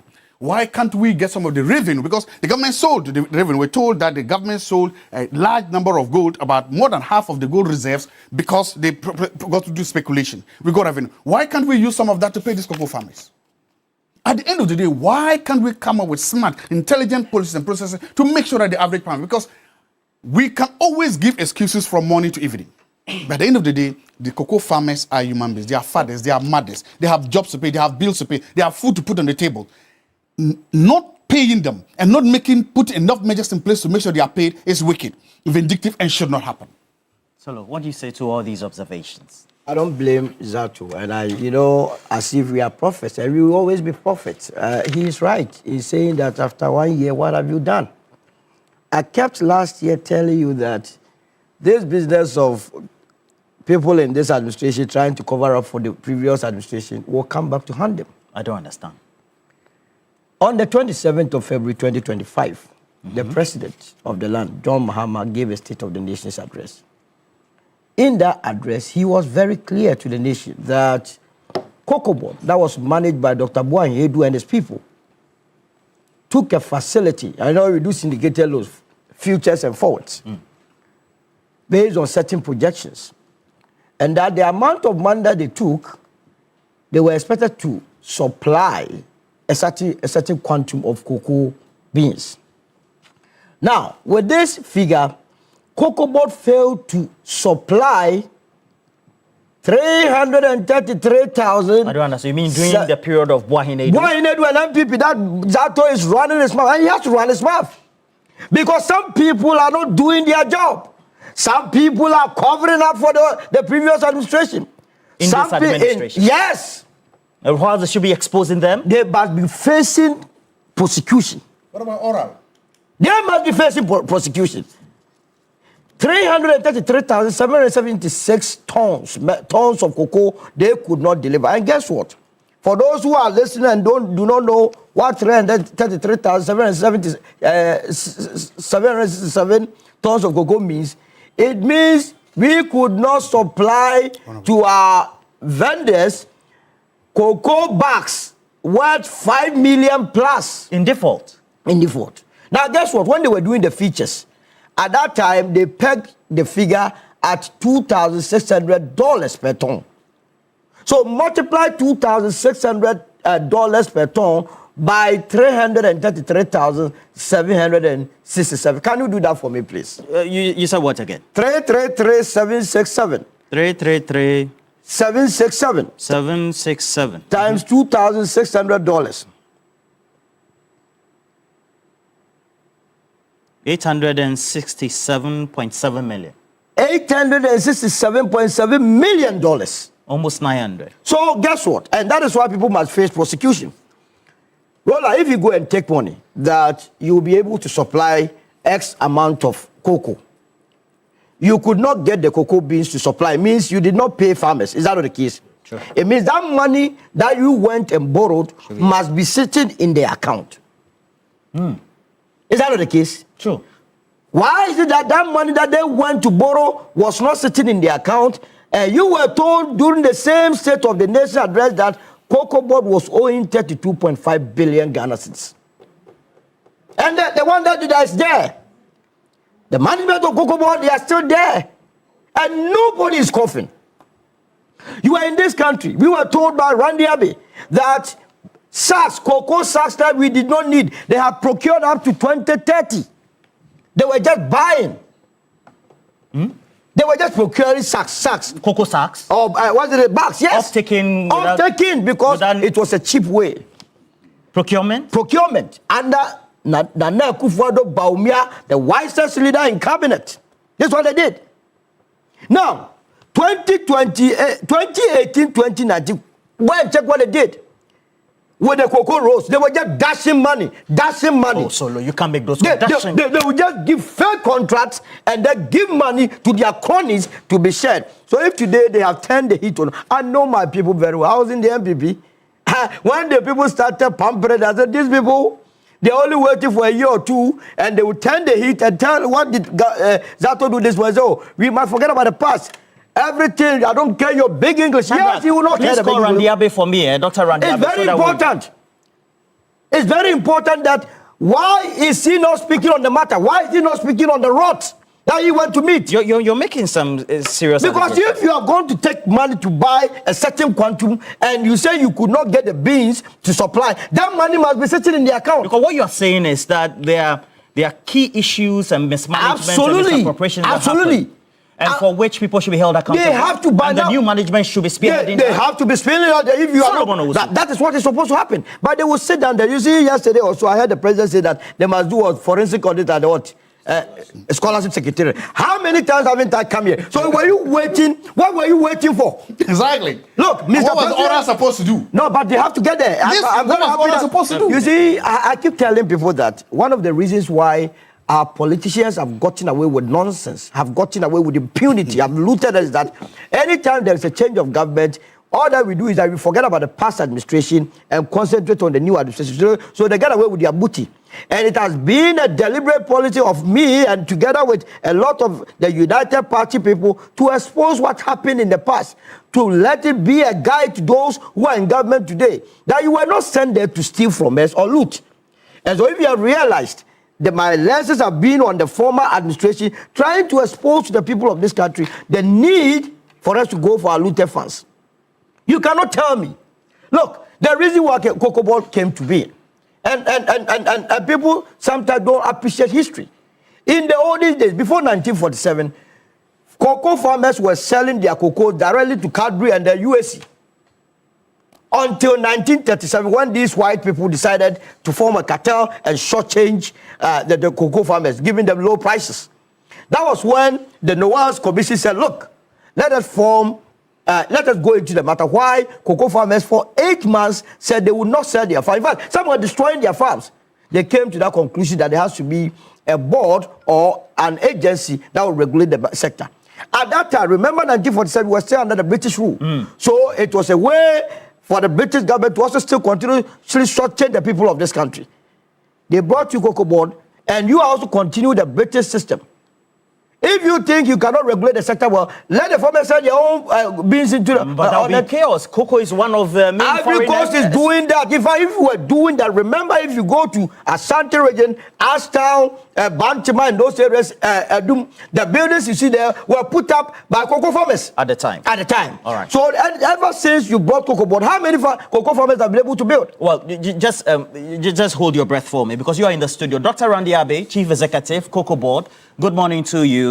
And the accusation is that, well, you're not paying the farmers. The farmers are also raising concerns that they might have to resort to other means, either smuggling, etc. What really is the issue? Well, good morning, Roland, and your panel. And thanks for having me on the show.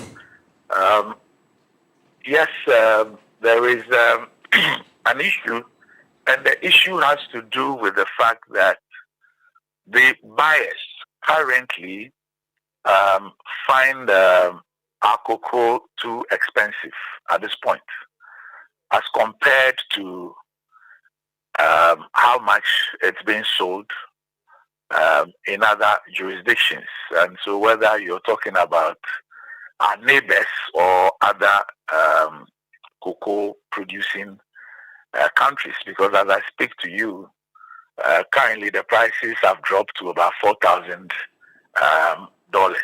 When we set the price, we did an FOB, average FOB of 7,200, out of which the farmer was giving 70%, which was 5,040. And so what's happening is that you have the farmers, the buyers now switching to other places where the crop is far, far, far cheaper than Ghana's crop. And this current situation is also linked to the financing model. The financing model, and if there is time, I can explain that. And you would also realize that in all of this conversation, you do not hear the incidence of smuggling as existed last year. Last year, we were paying $3,100 to the farmers, and you had a lot of smuggling happening because our neighbors were paying far, far more. And so there was an incentive for smuggling. There was a market for smuggling. This time around, because at that time, the prices were high, 8,000, 7,000, 6,500. And we were paying 3,100, and the 3,100 we were paying was also as a result of a rollover, which is what my brother on your panel, Solu, was trying to explain to you about this 333,000 rollover contracts that were sold for 2,600. You know, that we had to be using high-priced cocoa to be servicing. You know, so there is this whole pricing model. You know that when we started purchasing cocoa, the government of Ghana was fully financing the purchase of cocoa. Then, some 34 years ago, the issue of syndication came about, taking the syndicated loan and then using that to finance the crop. And that happened for 32 years until 2023, 2024, when it collapsed. And then in 2024, for the first time in the 32-year history of the syndicated loan, Cocoa Board issued an expression, a request for proposal, and not a single bank responded to it, because at that time, Cocoa Board had defaulted in its cocoa bills, had done a DDET with it, and also the finances of Cocoa Board had become terrible. For the first time in the history of the syndicated loans in 2023-24, although the season started in September, the first tranche of the syndicated loan landed in Cocoa Board's coffers on the 22nd of December, almost 4 months after the season had opened. And no wonder at the end of that season, Cocoa Board did about 400 and something thousand tons, I think 448, and could not supply over 333,000 tons of cocoa that it had sold or signed contracts for 2,600. We have had to now come in and use high-priced cocoa to be servicing the 2,600 dollar contracts that they sold this cocoa for. So that at the time when cocoa prices had reached 10,000, 11,000, and 9,000 and 8,500, the Ghanaian cocoa farmer and Cocoa Board and other stakeholders could not benefit from that, because over 333,000 tons had been sold for $2,600 and could not be supplied. And so we had to be using this cocoa to supply for these contracts that were signed, but were not delivered at 2,600 US dollars. Now, what it meant was that once the financing model had collapsed, which is the syndicated loans, the buyers then stepped in, because cocoa was being sold for 11,000, 12,000, and 10,000. And they had low price contracts of 2,600 sitting with Ghana. So it made sense for them to finance the purchase of the crop in order to retrieve these huge quantities of cocoa that was low price. So even if the financing cost was 100%, it still made sense to spend $5,000 to retrieve a crop that was now costing 10,000 or 9,000 or 8,000. I hope you follow the point. Yes, I follow perfectly. And you had a situation where for 24-25, it was the buyers that financed the crop.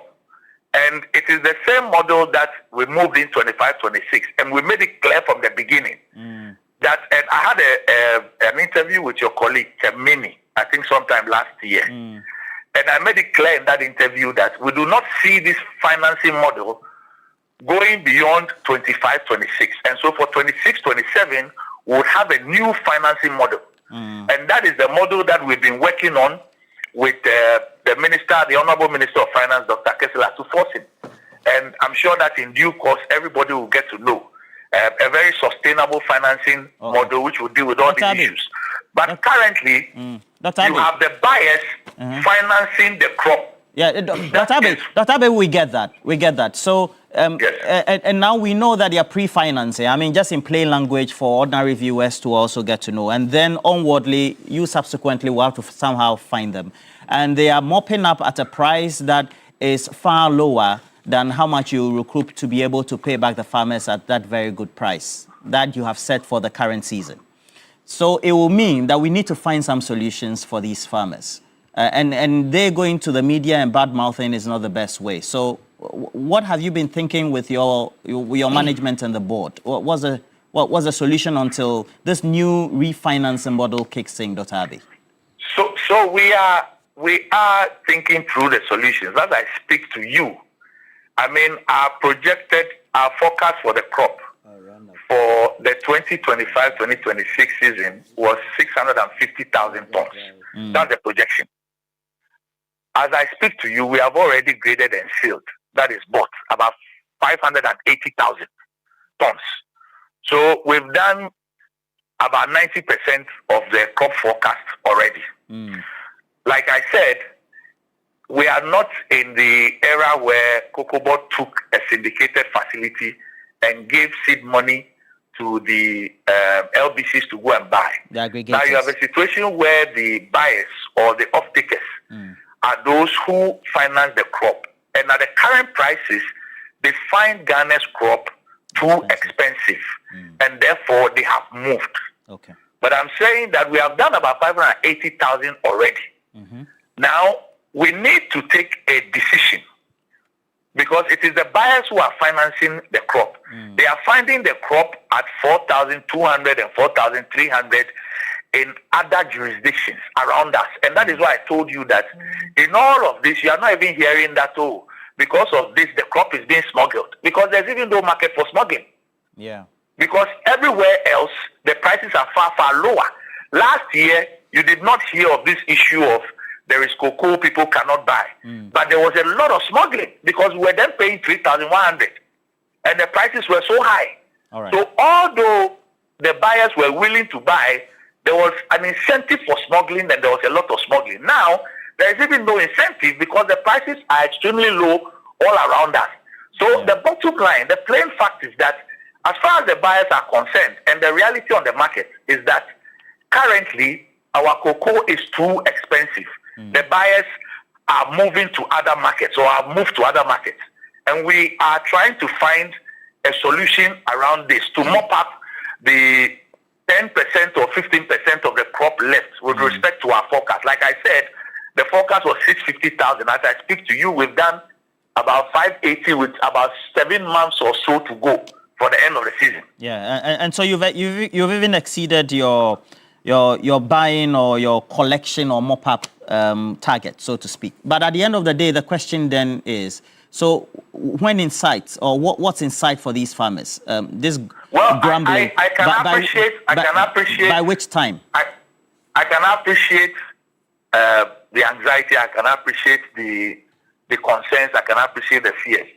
All I would ask is that they exercise a bit of patience. The Honorable Minister of Finance, the board of Cocoa Board and the management are working to find a way out of this situation. How long, Dr. Abbey? How long? I don't think that it will be too long. I think that, we have definitely demonstrated that we have these farmers at heart. We have come in and we have given them a price, although when the prices were high, 10, 11, 12,000, 3,100 is what was given them. Okay. We've come in, and even when the prices were lower, we sent it to $5,040. All right. The truth of the matter is that we all appreciate where the issues are today. And it is also linked to the funding model that we inherited as a result of the break in the syndication because of the financial mess that Cocoa Board found itself in. So it is quite a delicate situation. We appreciate all the issues that are being raised, but we're also working assiduously to find a solution to mop up what is left there. So we appreciate the issues, but I think that we need to come to the table, all parties, in candor to deal with the facts. And because you see, we have inherited a serious mess. Yeah. And when you've made that known for us. When will you be in the office so that I come and get a proper understanding of this issue and get the numbers well so that I can also better articulate? Anytime. Thank you for the invitation, Dr. Randy Abbey. And I'm sure he appreciates the questions I'm asking, because if he was here, he would have asked worse questions, but no problem. So Randy has confirmed that he took over. He inherited a mess. So if you take over a mess situation, you deal with the mess situation, those that caused the mess. It is the reason why the act that establishes Cocoa Board, PNDC Law 81, if you go to section 6, it says board to operate on sound commercial lines. That the board, whichever board is put in place at Cocoa Board, must at all time operate on sound commercial decision-making positions. We have given our great transformation plan to this administration. You know, we think we have foresight. Read what we have for the cocoa reforms, and this has been abolish existing cocoa external loan syndication arrangements for the purchase of cocoa, and in place issue domestic securities denominated in local currency of cocoa. But since 2022, this strategy, the off-taking has been no, they were not minding them. They were not minding them. They were not minding them. And then you say you're going to deepen private sector participation in the cocoa sector by offloading part of the shares of Cocoa Board. Okay, so you want to go public. Yes. You want to go public. It also means that we need to change some structure of the regulation. Exactly. and conduct a comprehensive review of the cocoa sector with a view to introducing structural reforms in organization and management. That will be cocoa board as well as the way the purchases are done to aggregators and consolidate the balance sheet of cocoa board. Perfect. So, in a nutshell, Randy Abe, together with his team, must help us with all those that caused the mess. They must not be sitting in their homes laughing whilst you take their sweat. What? Someone will sweat on it. They have messed you. Now they are going to elect their flag bearer. And that they are changing the narrative for you. Hey, pay them. As if you are incompetent. As if you are incompetent. Liabilities rolling over. So I keep telling these people, this political business, you must always be on top of the issue. That if you fail to do what is right, it will be used against you. And you will not have any way to defending yourself. All right. Okay. That point made. We're finished with the cocoa issue, unless maybe you have some substantive issue. Because Zato too will then take a bite. Yes. Because I want us to go to the... is it? I think 1 minute each. Change of name. Change of name to. Is it Accra International Airport? Yes. Yeah. Roland. Just a minute or yes, two. So Roland, I think the very important intervention by Dr. Randy Abe. Clearly, he inherited a mess, which he's working hard to address. And I'm happy to hear that despite all the challenges, he and his team are working on a new financing model. That is basic.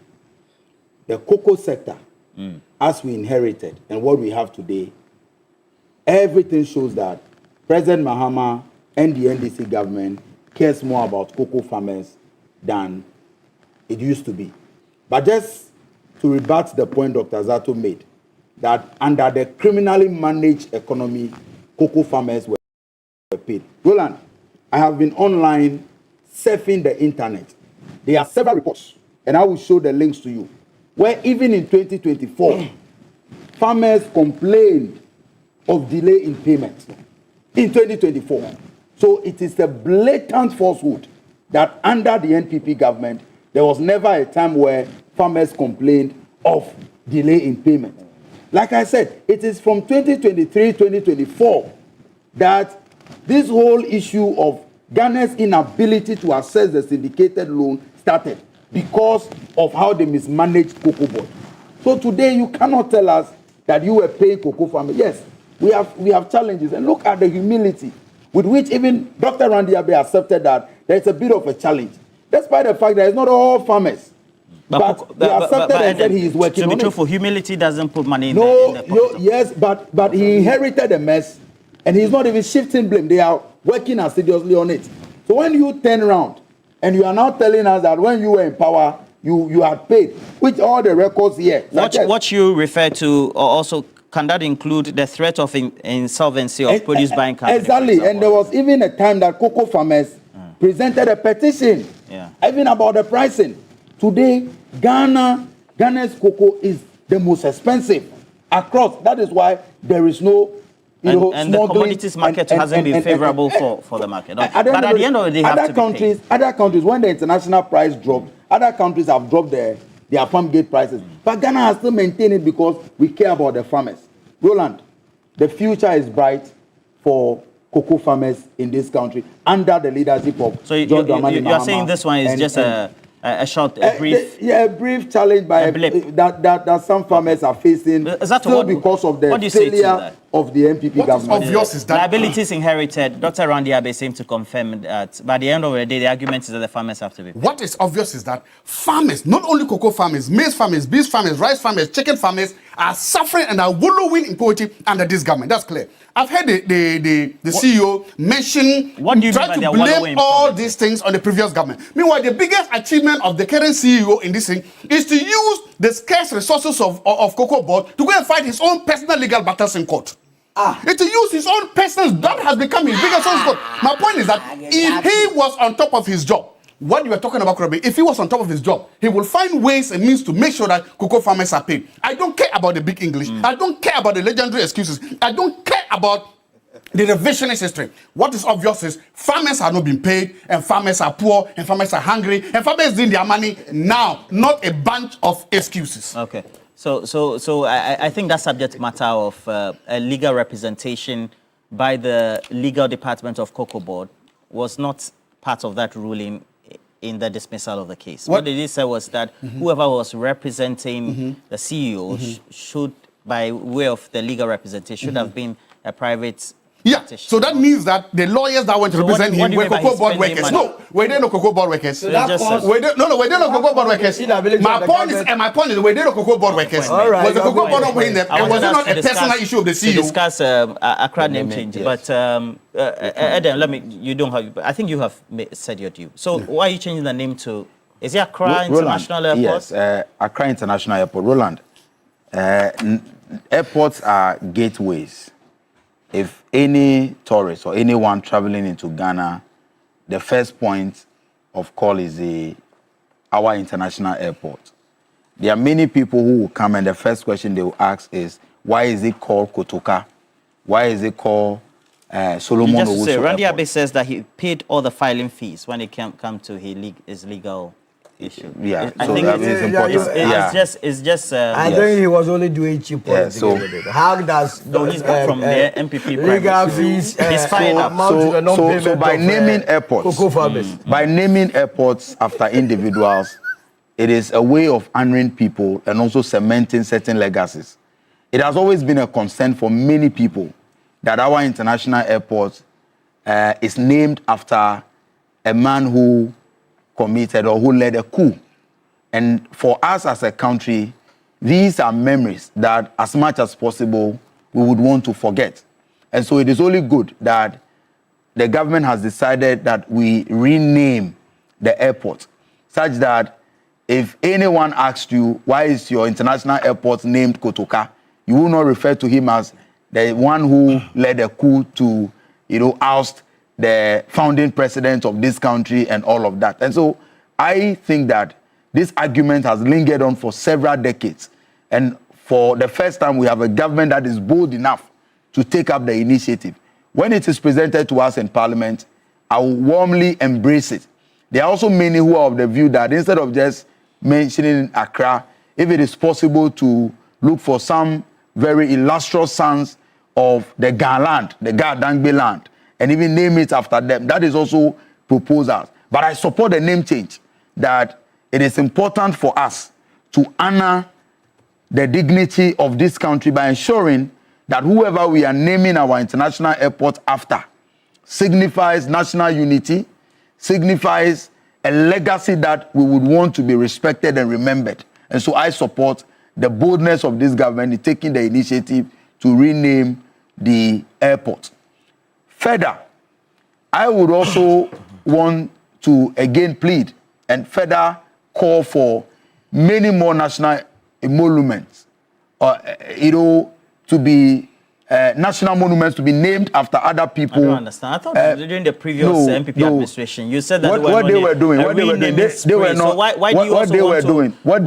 do you also want to embark on a renaming Roland, spree? what they were doing was that they never built any university like the NDC did, and they decided to change the names of universities. I mean, it was that they never even embarked on any significant infrastructure development there, and yet they were just on a naming spree. But I think that we need, as a country, to learn how to honor our heroes, and there are many people that must be remembered. I think that them a hero, so they also change it. A hero what? A hero what? Hero to the these are respected people, but the way and manner in which it went, as we speak today, arbitrary, and Parliament has repealed. I mean, you may in the last meeting of Parliament, those names have been reversed back to their originals, and we will leave it at that and respect it. But I support the renaming of our international airports to Accra International Airport. I think it's a bold decision by the government that must be honored. I know it's a concern that even Dr. Kwame Nkrumah's family had expressed over the years, because when they get to the airport and they see Kotoka International Airport, it's left a certain, memory of pain that this man who chased our father out of the country and took over through illegal means is the one being honored and had this national monument named after. I think it is important for us to pursue this course of renaming as a way of honoring the right legacies that we want to be remembered for. Dr. Zato. Oh, thank you very much. What do you make of the rename? Yeah, I mean, I've seen that they say there was some called naming spree, and I always say let's give some time. History will be fair and just to the Nana Addo Akufo-Addo government because he was the one that was told was on this naming spree. But there's something here. There's a theory behind his explanation he gave. Kotoka does not justify to have his name at the airport because he's a coup maker. That is the argument. That you don't name an important monument over or after a coup maker. The founder of the NDC is a serial coup maker. His Excellency Jerry John Rawlings. May he so rest in perfect peace. So, is the NDC now saying that from now onwards, and from now until the future, no government should name any prominent national figure after Jerry John Rawlings? Is that the argument we are making? Because he's a serial coup maker. He overthrew a legitimate, democratically elected government, the Hilal Man government. Yet, he founded the NDC. Made the NDC. Today, he's a member of the studio. Is the NDC telling us that not today, not tomorrow, not 15 years, no government in Ghana should ever reward General Rawlings because the same man who was a serial coup maker also bequeathed to us this stable democracy today. He did. So you've answered yourself. I'm making a point. He is still a serial coup maker. Are we saying that precisely because of the serial coups he made, we should never honor his memory with any national monument in this country? Thank you. So, in a sense, what I gather from your argument is that you don't support the renaming. No. It's not good enough. I'm just saying. So, the MPP's position is that they prefer the Kotoka. And you ask yourself, if anybody go to Kotoka and asks, why Kotoka? And the person decides to go and read the history of Kotoka. And the person finds out. Remember, a lot of people come to this country because of the love, the tourists, the love for Kwame Nkrumah. I was surprised to see when you go to the Union Building in Washington, the only prominent African you see with the history is Kwame Nkrumah. So if these people are... The Union Building. The Union Building. If Kwame Nkrumah, if a tourist decide to come to this country to come and learn about Kwame Nkrumah, and their first point of call is Kotoka, and decide to read about Kotoka, and what they find out is that Kotoka was the one that overthrew Kwame Nkrumah, and that we are rewarding him, then does it not make nonsense of the Kwame Nkrumah that we have been worshipping in this country? What is the relevance of Kotoka in Ghana's politics? What monumental feat did he achieve apart from overthrowing Kwame Nkrumah? And if you consider that one as an achievement, a positive one, then you must be coming from a different world. It's long overdue. It has to be scrapped. The name has to be removed. Kotoka has to be removed. Accra International Airport is defeated. That's fine, or any other name. Because you see, the first time I entered Joburg, Arrow Tambo Airport, anywhere I go, Oliver Tambo, I tried to read about the people over there. I realized that he was an anti-apartheid, but he fought so hard. You get to Murtala Muhammad Airport in Nigeria. I mean, someone who fought against the military. In fact, Nnamdi Azikiwe, he was a father of Nigerians' struggle. Now, these are names that reminds the people of a country why they must fight for the liberation of their country. You don't name people after those that came to curtail progress. At the time they were... Rawlings fell to that rank, right? I am coming there. If you bring Rawlings topic, I'll discuss. I am not a fan of coup makers. I have said the time with that number that coup makers always retard our progress. Okay. They are retrogressive. They are retrogressive. They don't have any plan. If you have a plan, you remove your uniform and then come and contest or form a political party like the United Party, well, and then go and serve. Yeah, so later he had to... After 11 years. Yeah, after 11 he had to remove the military uniform and then come and campaign. So we should never name any ever here in Ghana. We are discussing, you see... Coup makers. We are discussing coup makers. Those that came to twat. I believe that, on the same vein, I would agree with you that anything that was named after Rawlings must be removed. You are not far from right. On that side of the argument. Yes. Okay. And in the same way, I also disagree. I also agree with the government when they decided to reverse the names that they gave to the university that they named after CKTM. What is CKTM's contribution to Ghana's development, apart from serving the interests of Nana Akufo-Addo and the MPP? UP tradition. What is UP tradition? UP is the party now. We know our tradition. They are NPP. So what tradition is he talking about? You came out of the MPP, modern this attempt of trying to smuggle in the least provocations, history will judge Nana Akufo-Addo right. No history in this country will judge me right. Which history will judge the president that came to dig a hole? That's your leader's boss. That's Alan's boss. Which history? You tell me. That's Alan's that boss. Your history, the history that you are not comfortable whenever I'm exposing the flaws in your argument. I think this is the 16th time he's raising. You understand? A while ago we were discussing about cocoa board. How a group of people were able to go and take money that they were buying a certain quantity or a quantum of cocoa. They decided not to supply 333,767 of it, which amounts to almost $900 million. That money cannot be accounted for. Cocoa board is in distress. The person that led it, Nana Akufo-Addo and Dr. Mahmoud Bawumia, you say history will judge them right. How is your governor thinking like? They didn't lead it. They had people they put who in positions. Who appointed them? Who appointed them? Well, they did. So bad judgment. The leader himself didn't have that temperament to be choosing the right people to manage the affairs. So no, they don't come in at all. But what I'm saying is that Kotoka must be removed. Be removed. And Ghanaians must begin to appreciate our history. There was a time that they named Accra Sports Stadium after Ohinijan.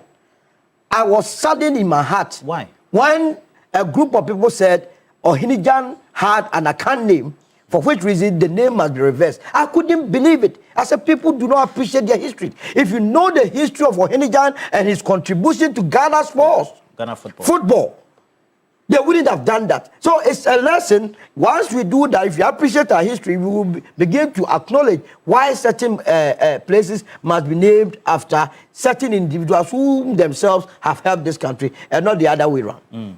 But Adam, is it not true that you go to countries, sometimes villains and then also heroes have their names for historical purposes and education purposes, named for public places, just to keep reminding people. So irrespective of what the role they played, positively or negatively, sometimes they are named after. Well, Roland, like I said, the airport, the international airport is a gateway. Okay. And it is the most, it's the welcoming facility into the country. The first name you see is Kotoka. The first name you see when you are either buying your ticket from whichever country is the name of the airport. And you would want to do a research, like Solo said, he did about Tambo and Co. Myself, anytime I travel, the moment you see that the airport is named after an individual or something, you would want to even Google to know the history behind it. And so I support the name change. Okay. But back to Rawlings. You see, the NPP spent decades trying to fight the legacy of Rawlings. But Rawlings's contributions to our political history and our democratic development is indelible. And that was confirmed by your own leader, Dr. Bawumia, when we lost President J.J. Rawlings. I read fully the statement issued by Dr. Bawumia, calling him a colossus, calling him a leader who has left indelible mark. And you are claiming that he's the wisest person in your party. So if the wisest person in your party recognizes the contribution of Rawlings, you, the one following him, you don't seem to appreciate. Look, as for Rawlings' conversation, we can spend a full day, and I will tell you that there is nothing the NPP can say about Rawlings today that will change how some of us view Rawlings. But for Rawlings, the very stable Fourth Republic that we have today, for which reason you, myself, all of us can pick forms that we want to be MPs, we want to represent our people.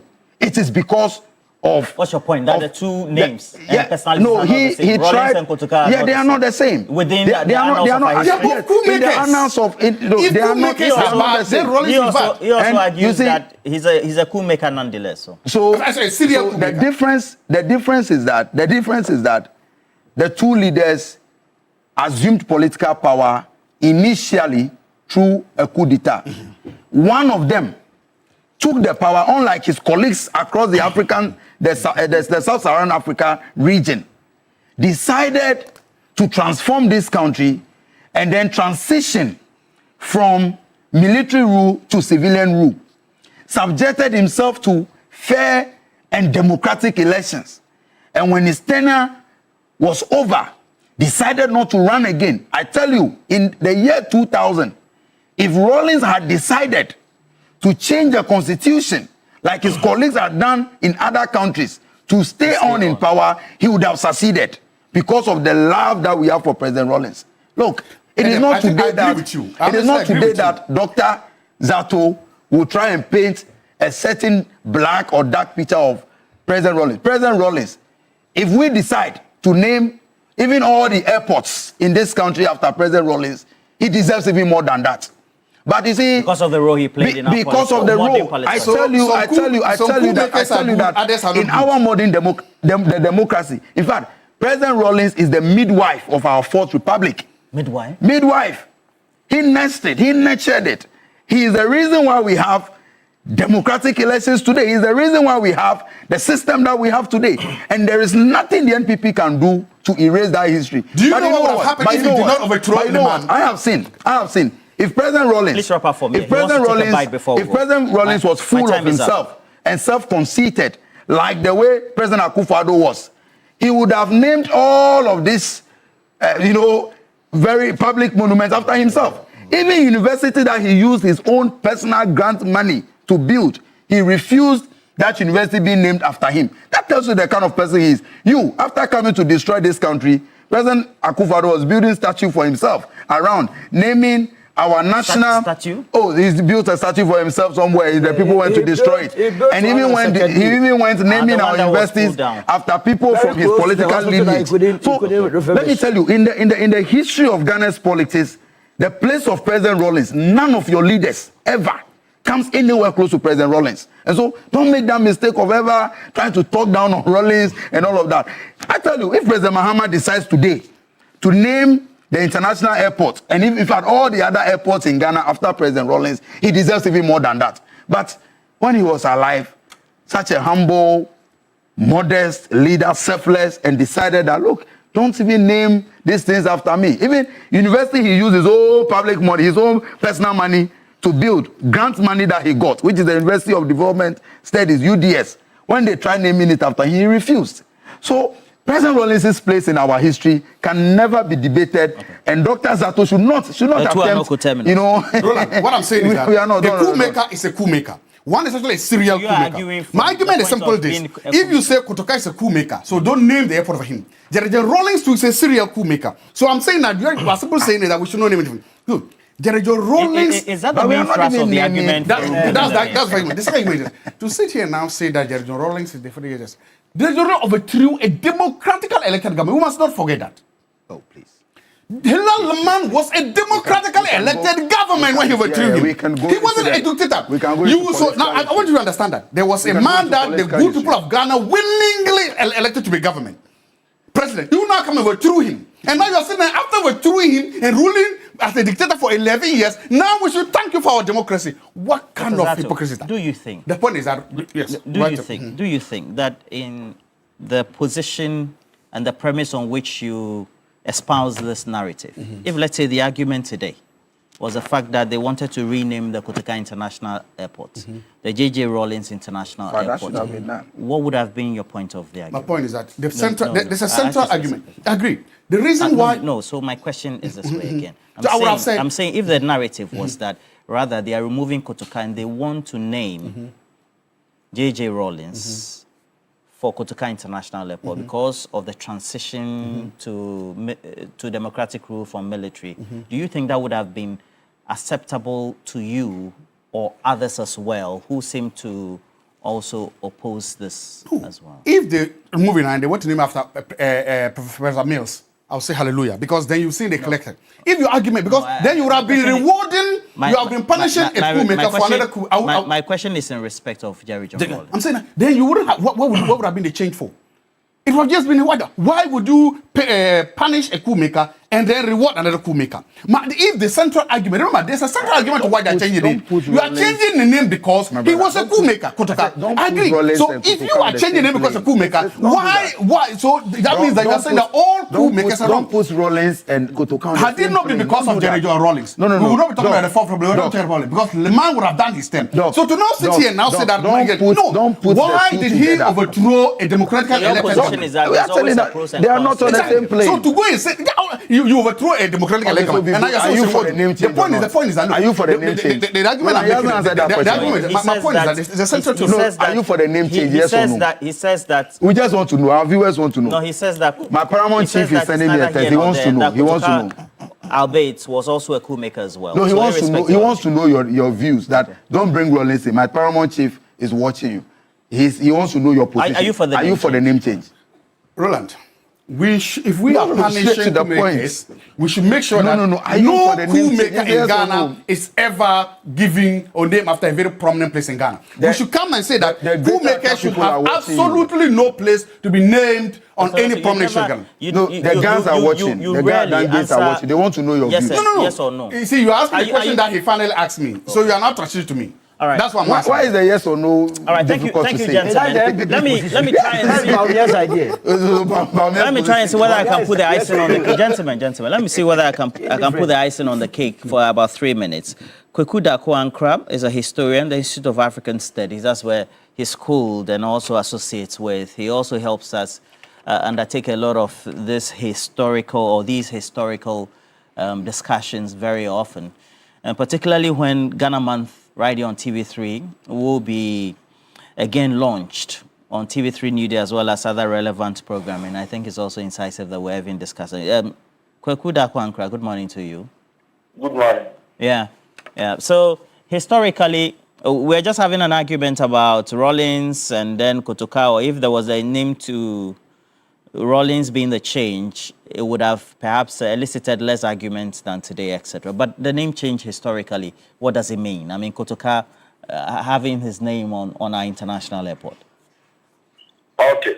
So there are certain ingredients when you want to name a monument, you need to actually look at first. And these questions are very critical before you do so. And most often, leaders have really rushed and start naming things, and it is not only in Ghana. You've seen it all over the world where places have been named or monuments have been named and they have been name changed. So, for instance, when you want to name a place, the first thing you have to look at is, what does the name mean? Can a name promote pride? Can the name create hurtful memories? Does the naming honor a person? Does the naming actually reflect history? And what do we do to reconcile historical events and the modern, particularly within the modern sensibilities? And what are the alternatives to sort of even renaming a place? So this is the first things you do. But then you look at the idea of what you want to convey to the people so that monument will have an enduring legacy. So first thing is about preserving national history and identity. The monument ought to create a commemorative landscape that binds citizens together through a shared history and patriot heroes. If you have a place that has a shared history and binds people will often move from their houses to go and look at the place. And if you look at Kotoka's presence within the airport, no Ghanaian ever moved from any place. So even the idea of cultural and economic significance is missing from Kotoka's statue. Nobody takes a car or moves from anywhere that is going to airport just to look at the man Kotoka and the statue. So there is no touristic value. The nation doesn't gain anything from it. In fact, if African Americans and many visitors come to the country and they are passing there and they ask you a question, what is this man standing there? You say, oh, this is the man who overthrew the First Republic. Everybody don't want to hear it at all. So it shows you that the idea of preserving national history and identity is amiss. Again, as a value for education, by memorizing specific figures and leaders aim to express the ideas that we want future generations to believe, such as freedom, sacrifice, and duty. You don't see it with Kotoka's ideas. Kotoka represents a regime change of which they have argued with specific references to leaders that overthrow constitutionally elected bodies, irrespective of how we feel about them. Then there's also the idea of asserting political power. So historically, monuments are used to assert fundamental human right identity and reinforce authority of specific political establishment. So in Ghana, we see that happening. That when you make issue of Kotoka and the name change, you will see a specific political tradition will come out and say, no, this is what he did. He overthrew a government which has turned Ghana into one-party state, and without it, we couldn't have a second republic and so on. So you see that the idea that the person is coming from is polarizing. The fact that it is polarizing and one party is supported and other party is supported, it means that leader cannot have a stake to stand where it is. And then there's the idea of legitimization of legacy. So people put monuments to showcase and perpetuate the leader's specific impact on the nation's story. So Kotoka has been put there. And for the famous that put there, if you look at the 1969 General Kotoka trusteeship decree, it is all about showing the legitimacy that this is what this man did. He overthrew a constitutionally elected government. Then again, the statute must also foster community pride. How does the Ghanaian community see Kotoka as a symbol of unity, symbol of resilience in a modern-day Ghanaian psyche? You don't have that with Kotoka. Then, lastly, a leader or a monument of a leader must inspire future generations. How does Kotoka inspire current generation of Ghanaians about the idea of fundamental human rights, the idea of constitutionalism? When today in the modern Ghanaian psyche, nobody wants to hear anything about a coup maker, about to fight for what we all love now, which is the constitutional democracy. So all these things must happen within the contestation of inclusivity and idea to redress, and also reflecting of our modern values. Whether our values today is in sync with what Kotoka stands for. If it is not there, then you will have a renaming. And I think it is right around this time that this had its name. Once it was completed in 1958, it was named Accra International Airport. Until the coup, when in 1969, Kotoka Transition Decree came to change the name from Accra International Airport to Kotoka International Airport. And why do we change? As I have explained, recently in Oxford University College, where Ansuti studied, they have moved a portrait from there because of a role in the Rohingya crisis. All right. Okay? You have the Confederate Army. Thank you so much for the contribution this morning. And it's a historian. Thank you so much. But, gentlemen, thank you for passing through the studios and welcome back from Sisalais after the MPP primaries. Have you gone to visit Dr. Mahmoud Bawumia already? I've seen the minority and among them. After the rigged process. Please. You have rigged the process. Have you been there?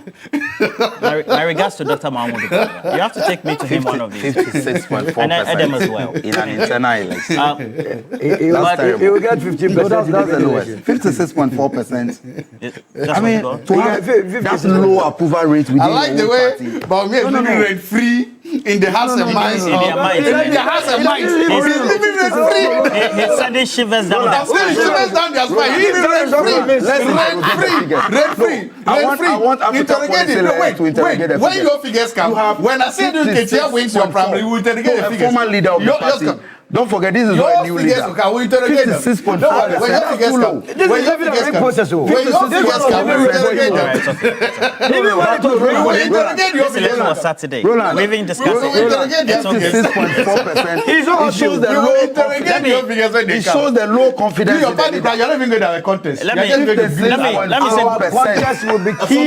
Who will contest? Oh no, it's a serious issue. Former leader, 56.4%. I'll take a former contest. Let me say good morning to Reverend Father Ankra as well as Reverend Father Dr. Jacob Jagri. And Pope Yevu is not there. Pope and Cody, I'm telling you that. Now, Bawumia lost miserably in Ketunov again. It's an indication that my people in Ketunov do not have any confidence. If you want to look smart and fashionable, please walk into any Within boutique nationwide because they offer amazing collection of authentic African fabrics. And you'll find that Solo is wearing one today, in Wooding. And so please make sure that you look colorful, whether you're a man or a woman, like the way Solo is looking very beautiful this morning, because Wooding can make you get creative and versatile as well with your design. So get to be confident, show off how truly African you are in Wooding. Go to a Wooding boutique near you today and get to choose from their variety of trendy products to complement your unique style. Look out for them when it comes to social media. Just go search for Wooding Fashion And I have this one from Kakri Samoa, who says Kwame Nkrumah himself changed his own name from Francis Kofi Nyiwa Ngoloma to what we know today when he thought it necessary. Someone called Cassius Clay changed his name to Muhammad Ali, and we all celebrate him. Didn't President J. Kufuor change Sankara to Akwajeyi? Majority Leader Mahama Yariga gave a reason for the change, and I think that it is a good thing to also honor the owners of the land. Accra has done a lot for Ghana, and there is absolutely nothing wrong with honoring them. Lawyer Kakri Samoa, I think I love this message as well. And we also have to tell you that love certainly deserves more than a day. It deserves an unforgettable escape, an escapade. This Valentine's experience is with you. The 3 Extra Vows Day Escape, an exclusive retreat from February 13th to 15th at the luxurious Chill River Resorts in Qatar. Join PMX stars Bogdan as well as Naya as they bring their magnificent and magnetic chemistry to the serene riverside haven of refined luxury and intimate moments. Limited slots already available. So make sure you do the bookings now at mgtix.africa or call 054 788 6258. This Valentine, choose the Extra Vows Day Escape. And that's how you also get to enjoy yourself. Let me say good morning to Pai Fianku, your bereaved. This week we'll be there to mourn with you. Pai Fianku, whose husband is called David, is the finance boss for engineers and planners, as well as the chief driver for Baba, who got honored by UMAT. Nuruddin, I wish you all the best, Nuruddin. And then also congratulations, Dr. Ibrahim Muhammad as well. We're taking a break, we'll be right back.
is happening, especially in Ivory Coast. The World Cup Trophy Tour is ongoing at the moment. I saw Oreku yesterday. We're going to talk about all of that. But in the meantime, you know that I'm giving 3 of you 2,000 Ghana cedis each this morning. You haven't played.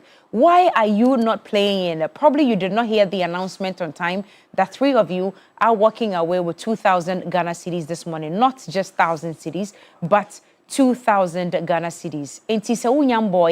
Get in the game now. If you are a Telecel or MTN subscriber, very simple. You are just dialing *439# on your phone, *439# on your Telecel or MTN SIM card, okay, which is in your smartphone. You're choosing option 2. Because option 1 is 3FM, option 2 is TV3. Choose option 2. You follow the rest of the prompts. You play as many times as possible. One play will cost you 5 Ghana cedis, so you can play 10 times, 20 times, 30 times.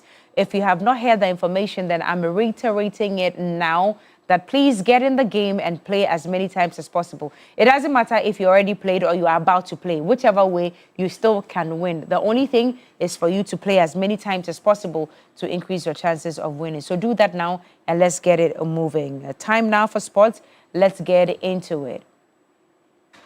Okay. Mutala. Yeah. So the World Cup Trophy Tour is still ongoing. I saw it yesterday. Yep. I saw Oreku's pose. He did the same pose as Semenyo.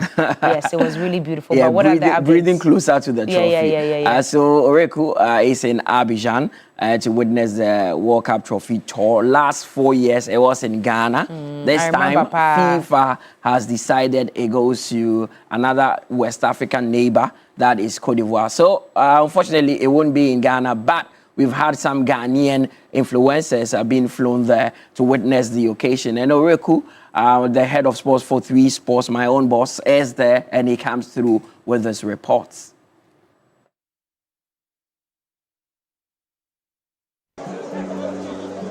Tens of thousands of fans have gathered here at the Sofitel Hotel in Abidjan to just get a glimpse of the FIFA World Cup trophy.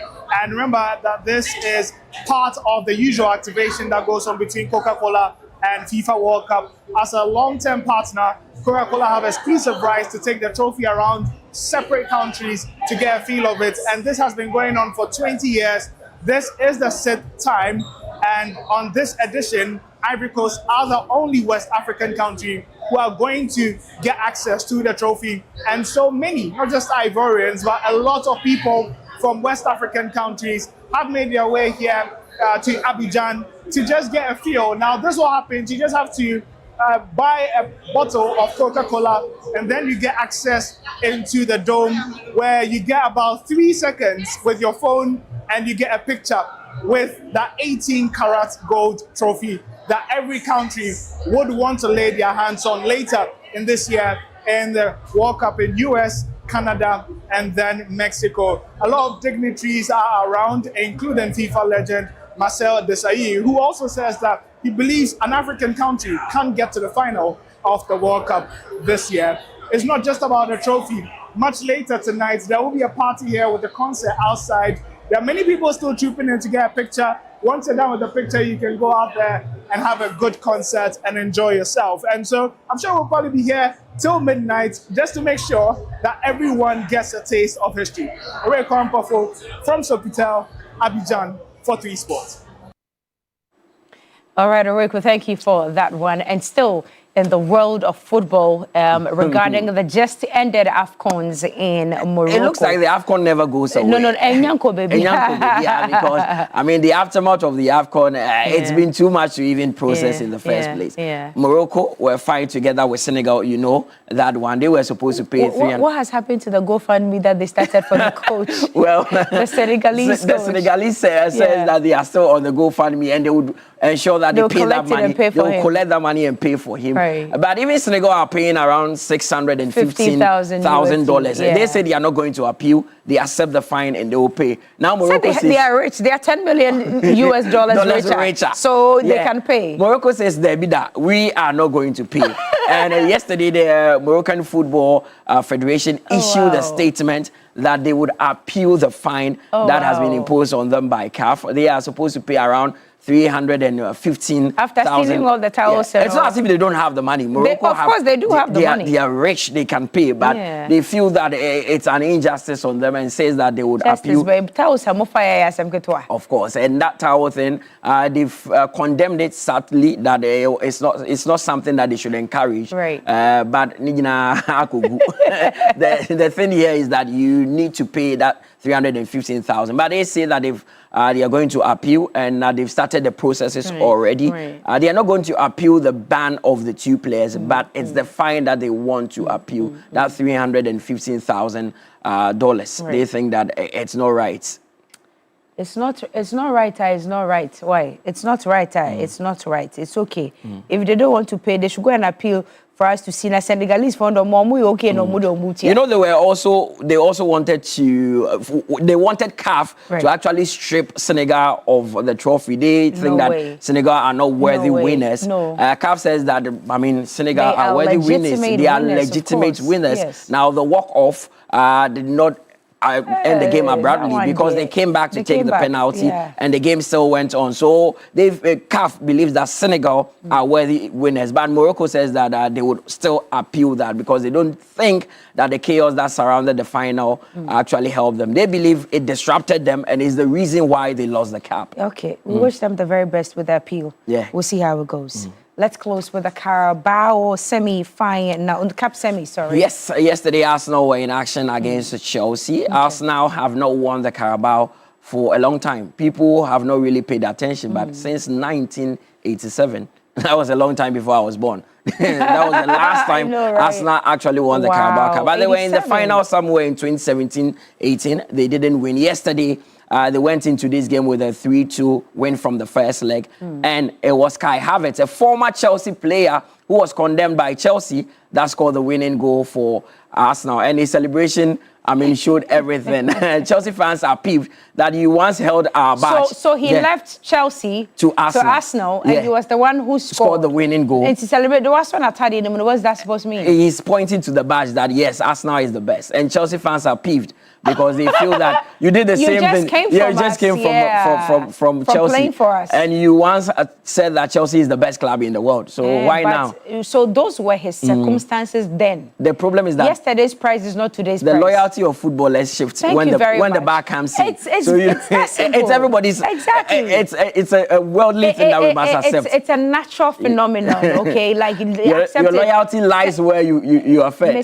I reiterate, yesterday's price is not today's price. Exactly. So please let's keep it moving. Of course. So Chelsea out of the Carabao Cup, but for Arsenal they have progressed and they await the winner of tonight's game. That is the game between Manchester City and Newcastle. In the first leg, City won by 2-0, and we'll be hoping at moving on. But there are some statistics when it comes to Chelsea and Chelsea and actually Arsenal games. The last 10 results between Chelsea and Arsenal has actually gone the favor of Arsenal. Chelsea have found it extremely difficult to beat Arsenal. And it's a question that Chelsea will need to answer because in the Premier League, there's a second leg to play at the Emirates. So the last 10 results have seen Arsenal win most of them. Chelsea have had at least 3 draws in the process, but the rest of the games have gone to Arsenal. So it's something that Liam Rossano will need to work on to ensure Chelsea get back among the wins when it comes to Arsenal.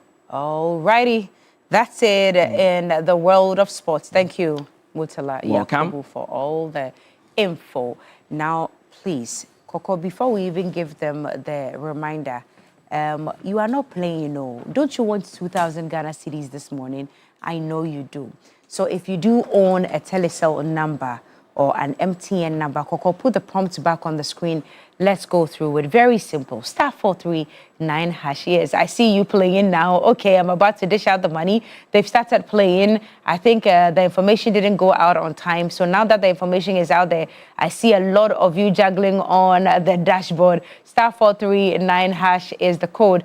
Once you're a Telecel or MTN subscriber, please choose option 2, which is the TV3 option. Play as many times as possible. I'll take a break. When I come back, that's when we'll start dishing out the money. But your favorites are back for another PM Extra reunion showing very soon on Adesa Plus. All that has happened From Big Mama's House to real life dramas, everything, extended moments, behind the scenes, heat, real reactions, plenty gist, everything inclusive and live on only at Daysat Plus. Download the app now so you can watch the PM Extra reunion. Now we take a break. Well, but love doesn't always end. Sometimes it just pauses. This February, 3FM brings you 3 Lounge Con X Lawn, a Love Month special segment creating space for exes, lovers, or potential lovers to reconnect, test, or allow new sparks to form. It's the real stories. We are bringing you real relationships, real emotions, conversations. 3 Lounge Con X Lawn, reconnecting the dots of love from February 2nd to February 13th. To participate, you send your entries to this WhatsApp number 053-2200927 or 055-655-4833. 3 Lounge, we are here for you to bring back the bonds and to spark the fire again. Let's take a break. We'll be back.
about it. Ephraim Nyanta is the sales and marketing team lead at Rehoboth Social Housing.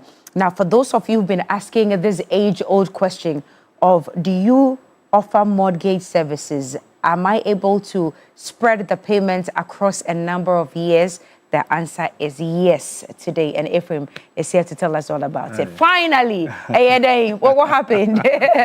You listened to us, didn't you? We do. We always listen to our customers. Give us the good news. Yes, and good morning to you once again, and good morning to our charity viewers and our customers who are watching us this morning. Good morning.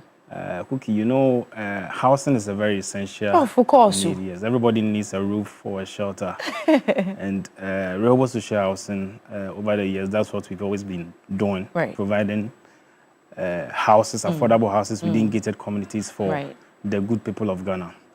But this morning we are here with an exciting news and package for our folks here in Ghana and those in the diaspora. Okay.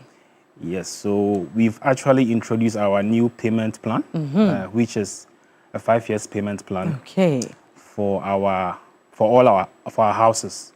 Okay. Yes, so what we are saying is you are required to just make a 30% deposit, and then you are given 5 years to pay the remaining balance in installment. Okay. Yes, and this package is actually for our folks here in Ghana, the local folks, and also those in the diaspora. Approved and endorsed. Yes. By Rehoboth Social Housing. Exactly. So what you mean is, moving forward, any property that you acquire from Rehoboth, you do a 30% down payment.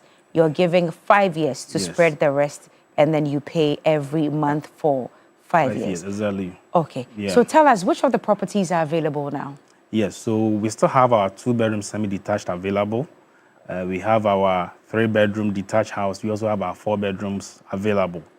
So for our 2-bedroom semi-detached house, it's going for 675,000 Ghana cedis. Okay. That has always been the price. And then for our 2-bedroom semi-detached, the upgraded one is going for 850,000 Ghana cedis. Okay. And then we have a fully detached 2-bedroom, which is going for 950,000 Ghana cedis. And then we have our 3-bedroom detached, very spacious compound and rooms as well. Right. That one is going for 1,250,000 Ghana cedis. Okay. Then we have our 4-bedroom, fully detached, also going for 1,680,000 Ghana cedis. Okay. But then these are regular prices. These are the standard prices. But we still have our promo ongoing where... You know, I was just about to ask you, the one that we get the fully fitted kitchen. Yes, okay. We still have that one ongoing. Okay. So if you make an outright purchase, you are getting a discount. So for instance, if you are going for the 3-bedroom detached, which is going for 1,250,000, you'll be getting it at 1,200,000 Ghana cedis. And you get a fully fitted kitchen. Okay. Yes, where we provide all the appliances for you. So if I'm opting for the 5-year plan that you introduced, let's just say that I'm getting the 1.2 million USD. Yes. It's actually originally 1.25, you know. Yeah. Would I still get the fitted kitchen and still spread it for 5 years for me? No, unfortunately, the fitted kitchen is for the outright purchases. Okay. So outright. Yes. If I'm doing an outright payment, then yes, I get the fully fitted kitchen. And you're also getting your documentation prepared for you for free. Okay. You're also getting a 1-year service charge waiver. Okay. For the period of 1 year where you'll be living in the community. Okay. You're not going to be paying for any service charge. And this is strictly for the outright purchases. Yes. Okay. And then also the houses, as you see, is readily built, is ready to move in. So all you are required to just move in and then enjoy the neighborhood. Okay. Yeah. All right. Now, for those of us or the people out there who do not know how to reach you, where are your offices? How do we get in touch with you? Yes. So our office is located at North Legon. Okay. But the project itself, or the houses, they are located at Ayi Mensa. And Ayi Mensa is just about, let's say, 20-25 minutes from the city. If there's no traffic. If there's no traffic. Okay. So once you get to the toll booth, the popular Ayi Mensa toll booth, you just have to make a right turn. And from the turn to the site is just about 5 minutes drive. Okay. And then you find yourself within this gated community. Right. And then also we are available for site visits. From Monday to Friday, we are open between 8 to 5 p.m. So you can call us or reach us on the numbers that has been displayed, and then we can schedule and book for a viewing. We also do site visits on weekends. So we know people are mostly busy within the week. So if you cannot make it within the week, we are open on Saturdays from 10 a.m. to 3 p.m. You can just call and then we schedule for a site visit. And then the site visit is free. Okay. It doesn't come with any charges. Okay. So if you want to reach us, you can call the numbers that has been displayed on the screen. A sales executive will reach you. You can also reach us on WhatsApp. You can send a WhatsApp on any of the numbers, and then you'll get an immediate response. Okay. Yes. All right. Ephraim, thank you very much for coming this morning with the good news. Yes. A 30% discount. I've just calculated the 30% off the 1.250. Yes, that's the property that I probably will be getting, inshallah. And the 30% deposit for that one is 375,000 Ghana cedis. Not very bad. Exactly. Auntie B, good morning. I'm greeting my group CEO. Yes, I have to go and see her this morning. Yes. So that she go see inside, give me. You understand? So we are calling on each and every one. I mean, as I mentioned, this package is for, the local folks here and for those in the diaspora. So if you are watching and you have a brother, a sister, a relative abroad who also needs a house, a very affordable, yet decent place to live. Yeah. They should call Rehoboth Social Housing, where they will get juicy and exciting packages. And we're also calling on corporate organizations. We are calling you to get these houses for your staffs, individuals, business owners, each and every one. If you need a house to purchase without any stress, you want to have your peace of mind, live in a comfortable and a serene environment, call Rehoboth Social Housing and then get this beautiful houses that you see here. Okay. Yeah. Ephraim Nyante, thank you so much for coming this morning.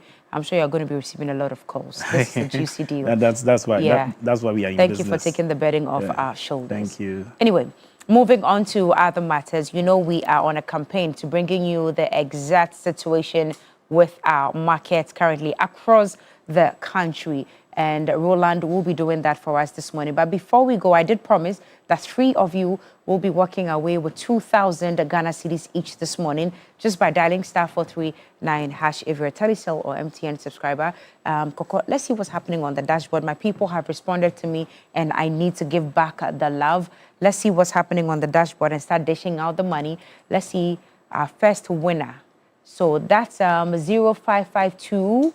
5253 numbers come after that. Congratulations to you. Please keep playing. We're about to cross over to Ashaiman, where Roland was yesterday, to bring us the current state of our markets. Kindly keep playing. When we return, 2 more people will take away 2,000 Ghana cedis. *439# if you're a Telecel or MTN subscriber. We'll be right back. So we'll be going out bit, and then we'll also get to see what really is transpiring. But so far,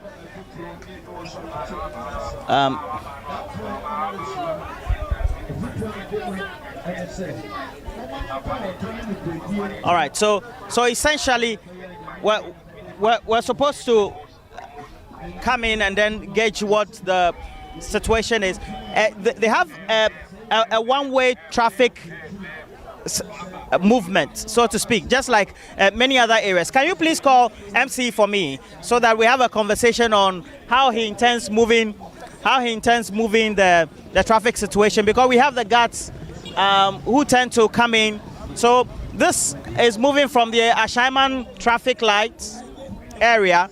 You have the movement of the cars coming from the traffic light and etc. The Honorable, how are you able to maintain the traffic situation? I see you have a one-way in as well as an outer way for people to maneuver. How are you doing that? Okay. The movements? Because I see that everybody else comes to Ashaiman to either market or do movement. Some going to Lashibi also, Boteman, School Junction. Everybody else seem to be using this area. So what we are currently doing is that we've been able to redirect the offloading bay from the main street. So the drivers or traders who go and bring the goods from all over the places no longer park on the main road to offload. We've been able to push them into the inner lane so that they will offload there. So this road is still a dual, the double traffic, in and out traffic. Okay, so it's open to in and out? Yes, it's open to in and out. Okay. And what we are currently doing is that we are managing the traders off the streets and into the markets. And so the cars are able to flow better than it used to be some years ago. So it means that you do this, is it on a 12-hour basis, like during the day, and then do you do that on weekends too? Yes, so every day of the week, from morning till evening, our men are on the streets. Yes. What's the level of collaboration with the police? Because I see that the MTTD also tend to have a hand in the way you control traffic up to the Lashibi-Ajekwejo intersection there, or the underpass. Very positive collaboration between the assembly, the police, and then the market women. You know, if you don't have the buy-in of the traders who bring the goods, who do the offloading, you can't do anything. So honestly, there is a positive collaboration between the police, the market women or the traders, and then the assembly to ensure that we have a free flow of traffic during the business hours. Thank you very much, MCE. And that's Freeman Chekpo, the municipal chief executive, speaking to us about the road. And that's the main road from the Ashaman traffic area, takes you to Lebanon, then you go to Zainu, Atadika, and then Katamanso, Ponkantamanso, etc. So all those are adjoining areas. You can even take this route to Afienya, Mataeko, and many of those places. So we will continue and then speak to a number of the market queens, as well as those who tend to sell here. Get to ask them some few questions on the new initiative, the rebuilding of the market, its implications, and then also what needs to be done, so to speak. So we'll get to speak to a number of them as well. You see market for fraud. I mean, say what on sema. Me passion ya ti on sempa. Na mo amoton ade wo market na mo mankasa na madwenkyere wo ho na de. Marketing the almost some my check and so nyina so. Sana happen. But don't say almost here on my and so nyina so. Is it possible say musro say maybe almost here e bi nkamo ana? Bibi sa. Bibi sa. I didn't see na wo kasa. Because already the first station there no more here no. Na Kufuor station there na saying. I mean, tell me about what happened at the Kufuor side. Oh, okay. Omo is honums. Muso bi mo anya. But omo outside no. Mo no mo nya. Enti ne bo no, that's also a problem. And empenyufo no de wo mo de ma nkofo foforo no. Ebe habo. Enti ye de no mo ye ma ya mo hwe prices no ma because already you be na osika. Because their hands are not equal. In standing in the hands are not equal. Yes, and so my price number for my 9 GB. What your friend say? What your friend is Sinam. Sinam. Sinam. Sinam. Nice meeting you. And now in short term market there na come na say e be hia mo akakra. Oh, in short term the marketing dey nyakra. Ahani na so ntimi fa ni na. So we're just asking her if rainfalls, what happens, etc. Okay, so they sell everything in a typical market, both imported vegetables as well as those locally. And so we'll be again interacting with a number of the market women, and then also have some interactions with them as well to get to see what they think about the effort of the assembly. They say they are building a new market. It's going to be part of the to say Echawo. Pacho hoye pacho unam na ye unye free. Tama Newtown. Tama Newtown. Where ye habo de nana. Pacho ani. Na omochi locally ana say ye cutting. Cutting. Ye munya ne say. Ye nya bi etimi nya bi baku 100 Ghana, 70 Ghana, 50 Ghana, 60 Ghana. Me pacho say cutting no. This one no be cut ton. Ton. Yeah. So 1 ton, how much you buy? 2,000. 2,000. Because you were saying 100, so you meant 1,000 and 2,000. You're laughing. What's your name? Rose. Rose. Again, now here, yeah, what market in a bit me aboa, especially in Soto ne Sanyamana. And say Soto, sana got no a higher. See, Mukanse Mubabe, ye, Patafu from my year. I think say Muyesa, Abia, a beboy. Mpanyinfo ne so ompese musi market from mamo what ho nsema na waje nkyere wo ho so etesen. What's your mind on the decision to build a new market?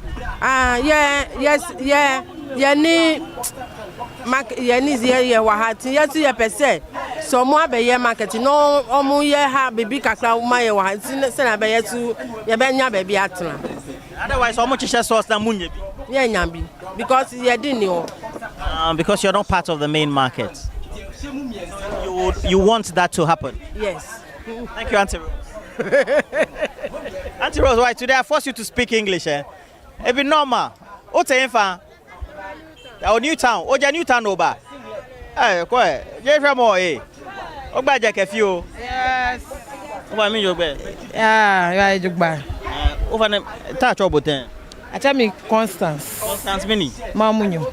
Mamudu. Mamunyo. Onyamia. Mamunyo. Mamunyo. That's a dan. Krobo. Krobo. Okay. So they say they want to build a new market. What's your mind? I don't know whether you've heard it in the first place. They want to replace this big one. What are your fears? Do you have any concerns? Yeah, they were concerned bebre. Because say development na eba no. Ebi aya ye wo overflow say no. Omo wi ayesu ye benya bia na because enyina ha na ye tina na ye didi. Do ye ni problem bia baba so ye bibia utumi mfa ne ntwi. Nti yesu ye problem no. So omo ya amuma ye so ye nya bi na yesu ye ntomade wo. Nti eno anu no. E na afa mi so mi wo problem bi wo no. Mi problem is say ye pa amampani chop. Ashama yeti Lebanon zone 4 akofo nko na egu ho no mo ye ben police station no ba ontumi mpie upia okite ska be je fuse ye dwadefo omo wo inside one na police station wo ho no mo ene nkola kito mo kita sika ni tuo no mo de akire usuo wa fa ska na mo a on be plan na so be shutu na no ya mo ji minua bi 100 million ye kwa akra na mo twa na mo ji 100 million 10,000, yeah. Yeah. Hey, ebi womu. Inti epa mu di moto. Eni nyama na mu kite tuo ni nyama na mu di chese na mu di esika ti epa bancho. Omo mo ni nko on mo na mu yi Sa Shaman Lebanon zone. Zone 4. Ono mu ye ben police station o. Ba de ekoso no ni. Ti ye slam bampeni chop. Omo na ni nko hon mu maye na yi kofo no mba gadi wo maye. Na ye suro ehu abo ye odem po etimi mpi agisi sokro. So you get attacks. Yeah. Ashaman Lebanon zone 4. And then which other areas in Ashaman zone? Some of them mostly the side na your hobby pa. But that area no na me miti. It's na me kwan ho no mas. You're talking about your area, your experience. Yeah. It's yes some penicho. They cost on there. On my nin kon because they ben police station.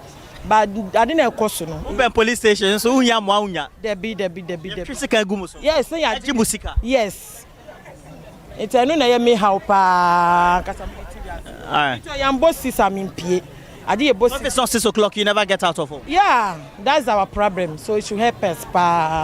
That's my problem. My main problem be that one.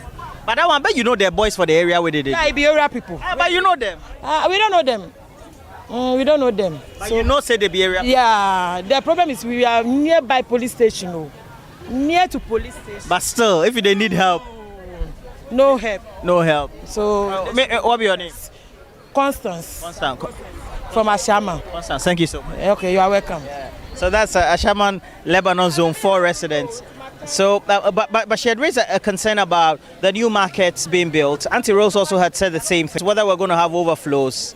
And so if there are overflows, what about those who are selling on the pavements, who also are almost like an extension of the main market? How would they be getting part of the stores, etc.? How are they part of this? Well, we'll be inspecting many other markets. We're looking at the structure of the market, efforts by the municipal as well as metropolitan assemblies to give them replacement. And then also whether the market women and those who tend to hawk at the market grounds have safe and a secure environment to do that. And when it rains, what the sanitation situation is. Now back to the studio. MP for Ashama, was it number 4? You mean the school I went to? Yes. I went to Ashama number 4 government school. Oh, okay. No, but the area in which you were. Yeah, it's not far from there actually. Oh, you walk okay, there, okay. go through 22 line. Okay. You want to go to 22 line. Okay. Then where did they smoke the weed for the other side? Yeah, those areas. Yeah. Really, you were. No, so if I talk that part tell you, but me, I'll be pure Ashama guy. Okay, okay. You say I'll be pure Ashama guy. I see the way that from they flow traffic, the fans. from no? traffic lights, you go through Joe Cinema, you go come to Kaketo. I go. Charlie, but seriously, after a few years, you for vie for MP. MP for Ashama. Yeah. Hey, you don't make NS not base my friend. No, but NS you no go come again. NS will come again. He hasn't finished. No, but if you win MP for Ashama, no. The people they love contest. you. Yeah, the people they love you. I think so. But this the politics is money, so. Oh, we go help you. Only if you go sponsor me. Oh, we go help you. Cash out them. Make no, I beg you. And it's not going to be my friend, so don't create problem for me. All right, let's keep cashing out this morning. Coco, let's dish out the second 2,000 for the second winner. Bring the dashboard back on the screens. Let's see exactly what's happening. Okay, second winner for the morning. You're also winning 2,000 Ghana cedis, and that happens to received. be 0541. 6523 numbers come after that. Congratulations. You just won 2,000 Ghana cedis. Now, if you're planning your next trip, whether it's for holidays, business, study abroad, or family travel, let Ease Tours take the stress. No, guys, bring it back. Let me say the right thing. EAS Tours take the stress out of your journey. They offer professional flight bookings, travel consultations, visa assistance, and personalized travel support to ensure everything is handled smoothly from start to finish. Travel with confidence, clarity, and peace of mind by choosing EAS Tours. Call or WhatsApp on this number, 0243-535-778 today to speak to a travel expert for guidance and start planning your next trip with EAS Tours.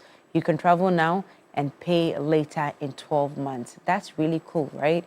No initial deposit, no interest, nothing at all. Call them today. Well, we are about to wrap up the show. It's almost time for us to go. If you are ready to scratch, win, and live your dreams, Reveal Scratch for Win is here for you and is going to change your life. Please dial star 850 star 3 hash. Star 850 star 3 hash to stand the chance to win up to 1 million Ghana cedis and cash prizes instantly. It's easy, it's exciting, and it's regulated by the National Lottery Authority. Just dial star 850 star 3 hash or visit www.scratchforwin.com to play now. It's easy. These are the steps to follow. Step 1, dial star 850 star 3 hash on all networks. Step 2, select your preferred stake amount from 5 Ghana cedis to 2,000 Ghana cedis. Number 3, you choose your lucky card out of 5 exciting options. Number 4, confirm your selection and enter your Momo PIN. Number 5, this is the exciting part. Receive your game results and winnings instantly into your Momo wallet. It's easy, it's fun, it's exciting. Get ready to scratch and win. Live your dreams the best way with Reveal Scratch for Win. Up to 1 million Ghana cedis is up for grabs. So get playing now. All right, let's do some birthdays before we do the last draw for the morning. Lily Mockley, happy birthday to you. Wishing you very, very, very, very well. I sent you a funny message on Instagram. I know you understand it, but yeah, Lily Mockley, God bless you abundantly. It's from all of us here at Media General. Okay, let's move on to also celebrate other people who are celebrating their birthdays today. Right. And Vivian Day of Ghana Police Service, Dansuman, really continue the rest for us. Well, also celebrating your birthday, Nana Masuzi of the Ghana Ambulance Service, you're based in Wager. Good morning to you. Happy birthday to you, the beautiful Nanama. Adai Princess, the entire family wishing you all the best. And I love the style. Which one is that? And then Wisdom, Puerto Agbolosu of T Havana Park and restaurant from Oscar myself and the staff of T Havana Park. Charlie, this guy is just great. Raymond Ekomawena Ken, you celebrate your birthday. Oh, you remind me of Ken Asari. And great guy. Portia Danso of Belgium, you celebrate your birthday from all your children in Belgium as well as your family. Happy birthday to you, Portia. Also, Harrietta, CEO of the 90s Empire from Dela MG right here. And happy birthday to her. Leroy Jachi Brown, you're 3 years.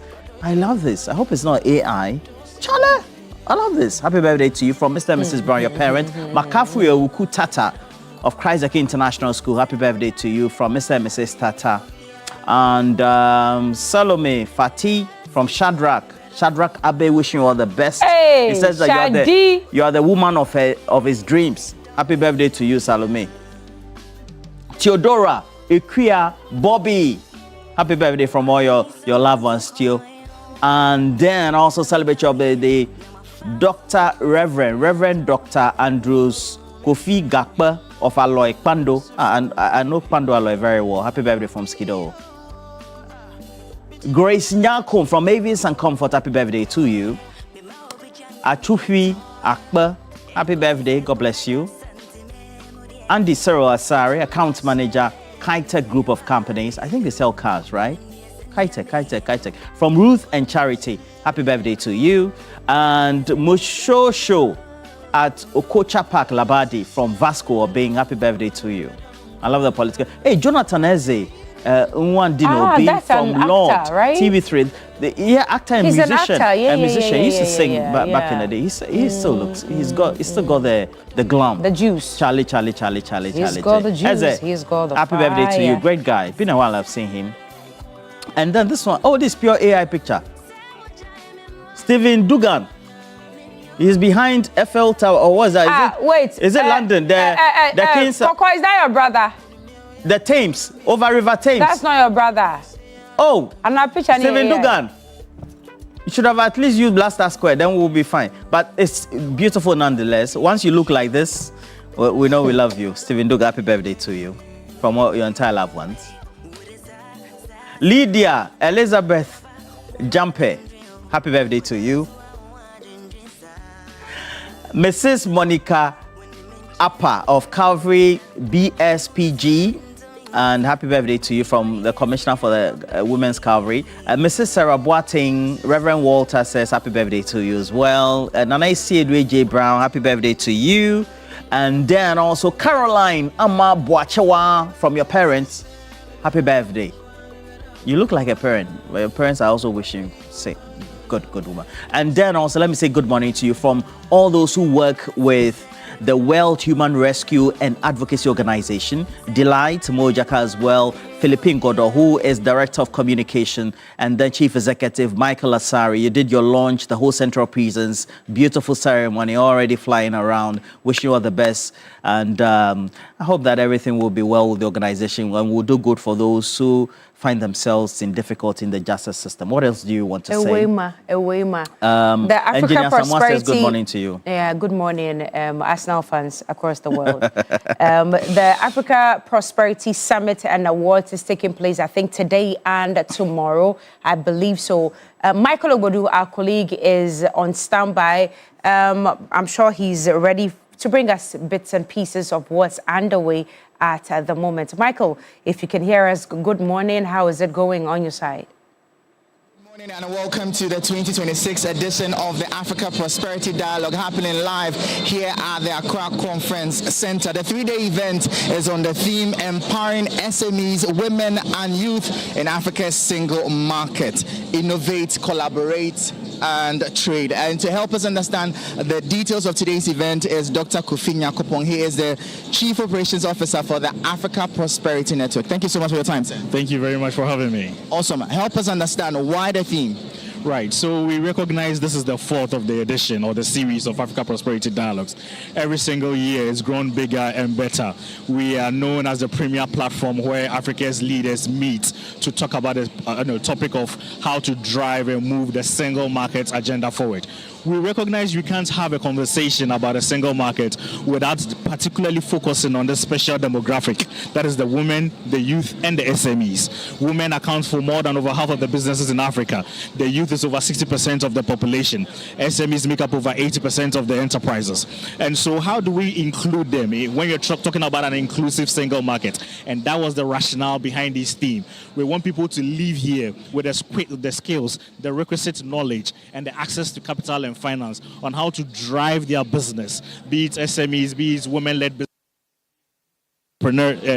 youth entrepreneurs, to scale up and access funds in order to look at the wider Africa market of 1.5 billion consumers. Interesting. We understand this event is a 3-day one. What will be happening every single day? Right, so the event starts with the Projet Africa exhibition. This is to showcase made in Africa goods and services. Exhibition from all over Africa is happening, as you can see, from agribusiness, IT, and different sectors. Then there's going to be a series of breakfast meetings happening. This is being organized by youth, by SMEs, by women, by oil and gas companies, by mining. And then there's going to be the plenaries and the main opening ceremony in the afternoon of day one. Here, the focus will be on the women after the opening ceremony. Day two, we focus on SMEs and the youth, and then the day three will culminate with the presidential and CEO dialogue. Sounds exciting. Walk us through the list of guests you're expecting. Oh, I mean, crazy. When you talk of heads of states, when we talk of women in business, when you talk about the leaders of the DFIs coming in, we have the likes of the Afro-Exim banks, the BADIAs, the AFC, Africa Development Banks. These DFS are going to be in town. The governors are going to be around. Talk of the CEOs of state institutions, Gold Board, and even other multinationals. We have guests coming in from Kenya, from South Africa, from US, and from Nigeria as well. And so over 104 countries are currently present here at the Accra International Conference Center for this 3-day event. Finally, for those watching at home who want to be part, is there an option for them to do so? Of course, you can join online. Just go to our social network platforms across board, Africa Prosperity Network, and then join the stream virtually. And you're still not late. If you want to join right now, just make your way to the Accra International Conference Center. It's going to be a 3-day event, and we just got started. Thank you so much there, Dr. Yakupong. We're still live here at the Accra Conference Center, bringing you live feed from the Africa Prosperity Dialogue, the 3-day event happening here at the Conference Center. If you're home and you want to be part, feel free to join in. And also note that TV3 will be bringing you live coverages all through the day at certain time slots. My name is Michael Obedu. Keep your dial locked in. You need to stay glued to TV3 because later on we'll bring you all the proceedings at the Africa Prosperity Dialogue. And this is where we'll draw the curtains down for Yeah, certainly. Let me say good morning to all those, the bosses, director for the Tema General Hospital, those in charge of training as well, Felicia Walker, the rest of everybody else at the Tema General Hospital, the emergency ward. Have a great working day as well.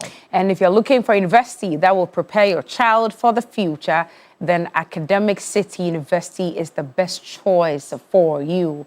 Now, at Academic City, we do not just teach, we nurture creators, innovators, and leaders who shape tomorrow's world. We offer undergraduate programs in engineering, computational sciences, business, and communication arts, and our BSc in artificial intelligence and robotics engineering are the first and only one of its kind in sub-Saharan Africa. With world-class facilities and industry-experienced faculty, students do not just learn the latest technology, they create it. And for working professionals and young graduates, we have got you covered.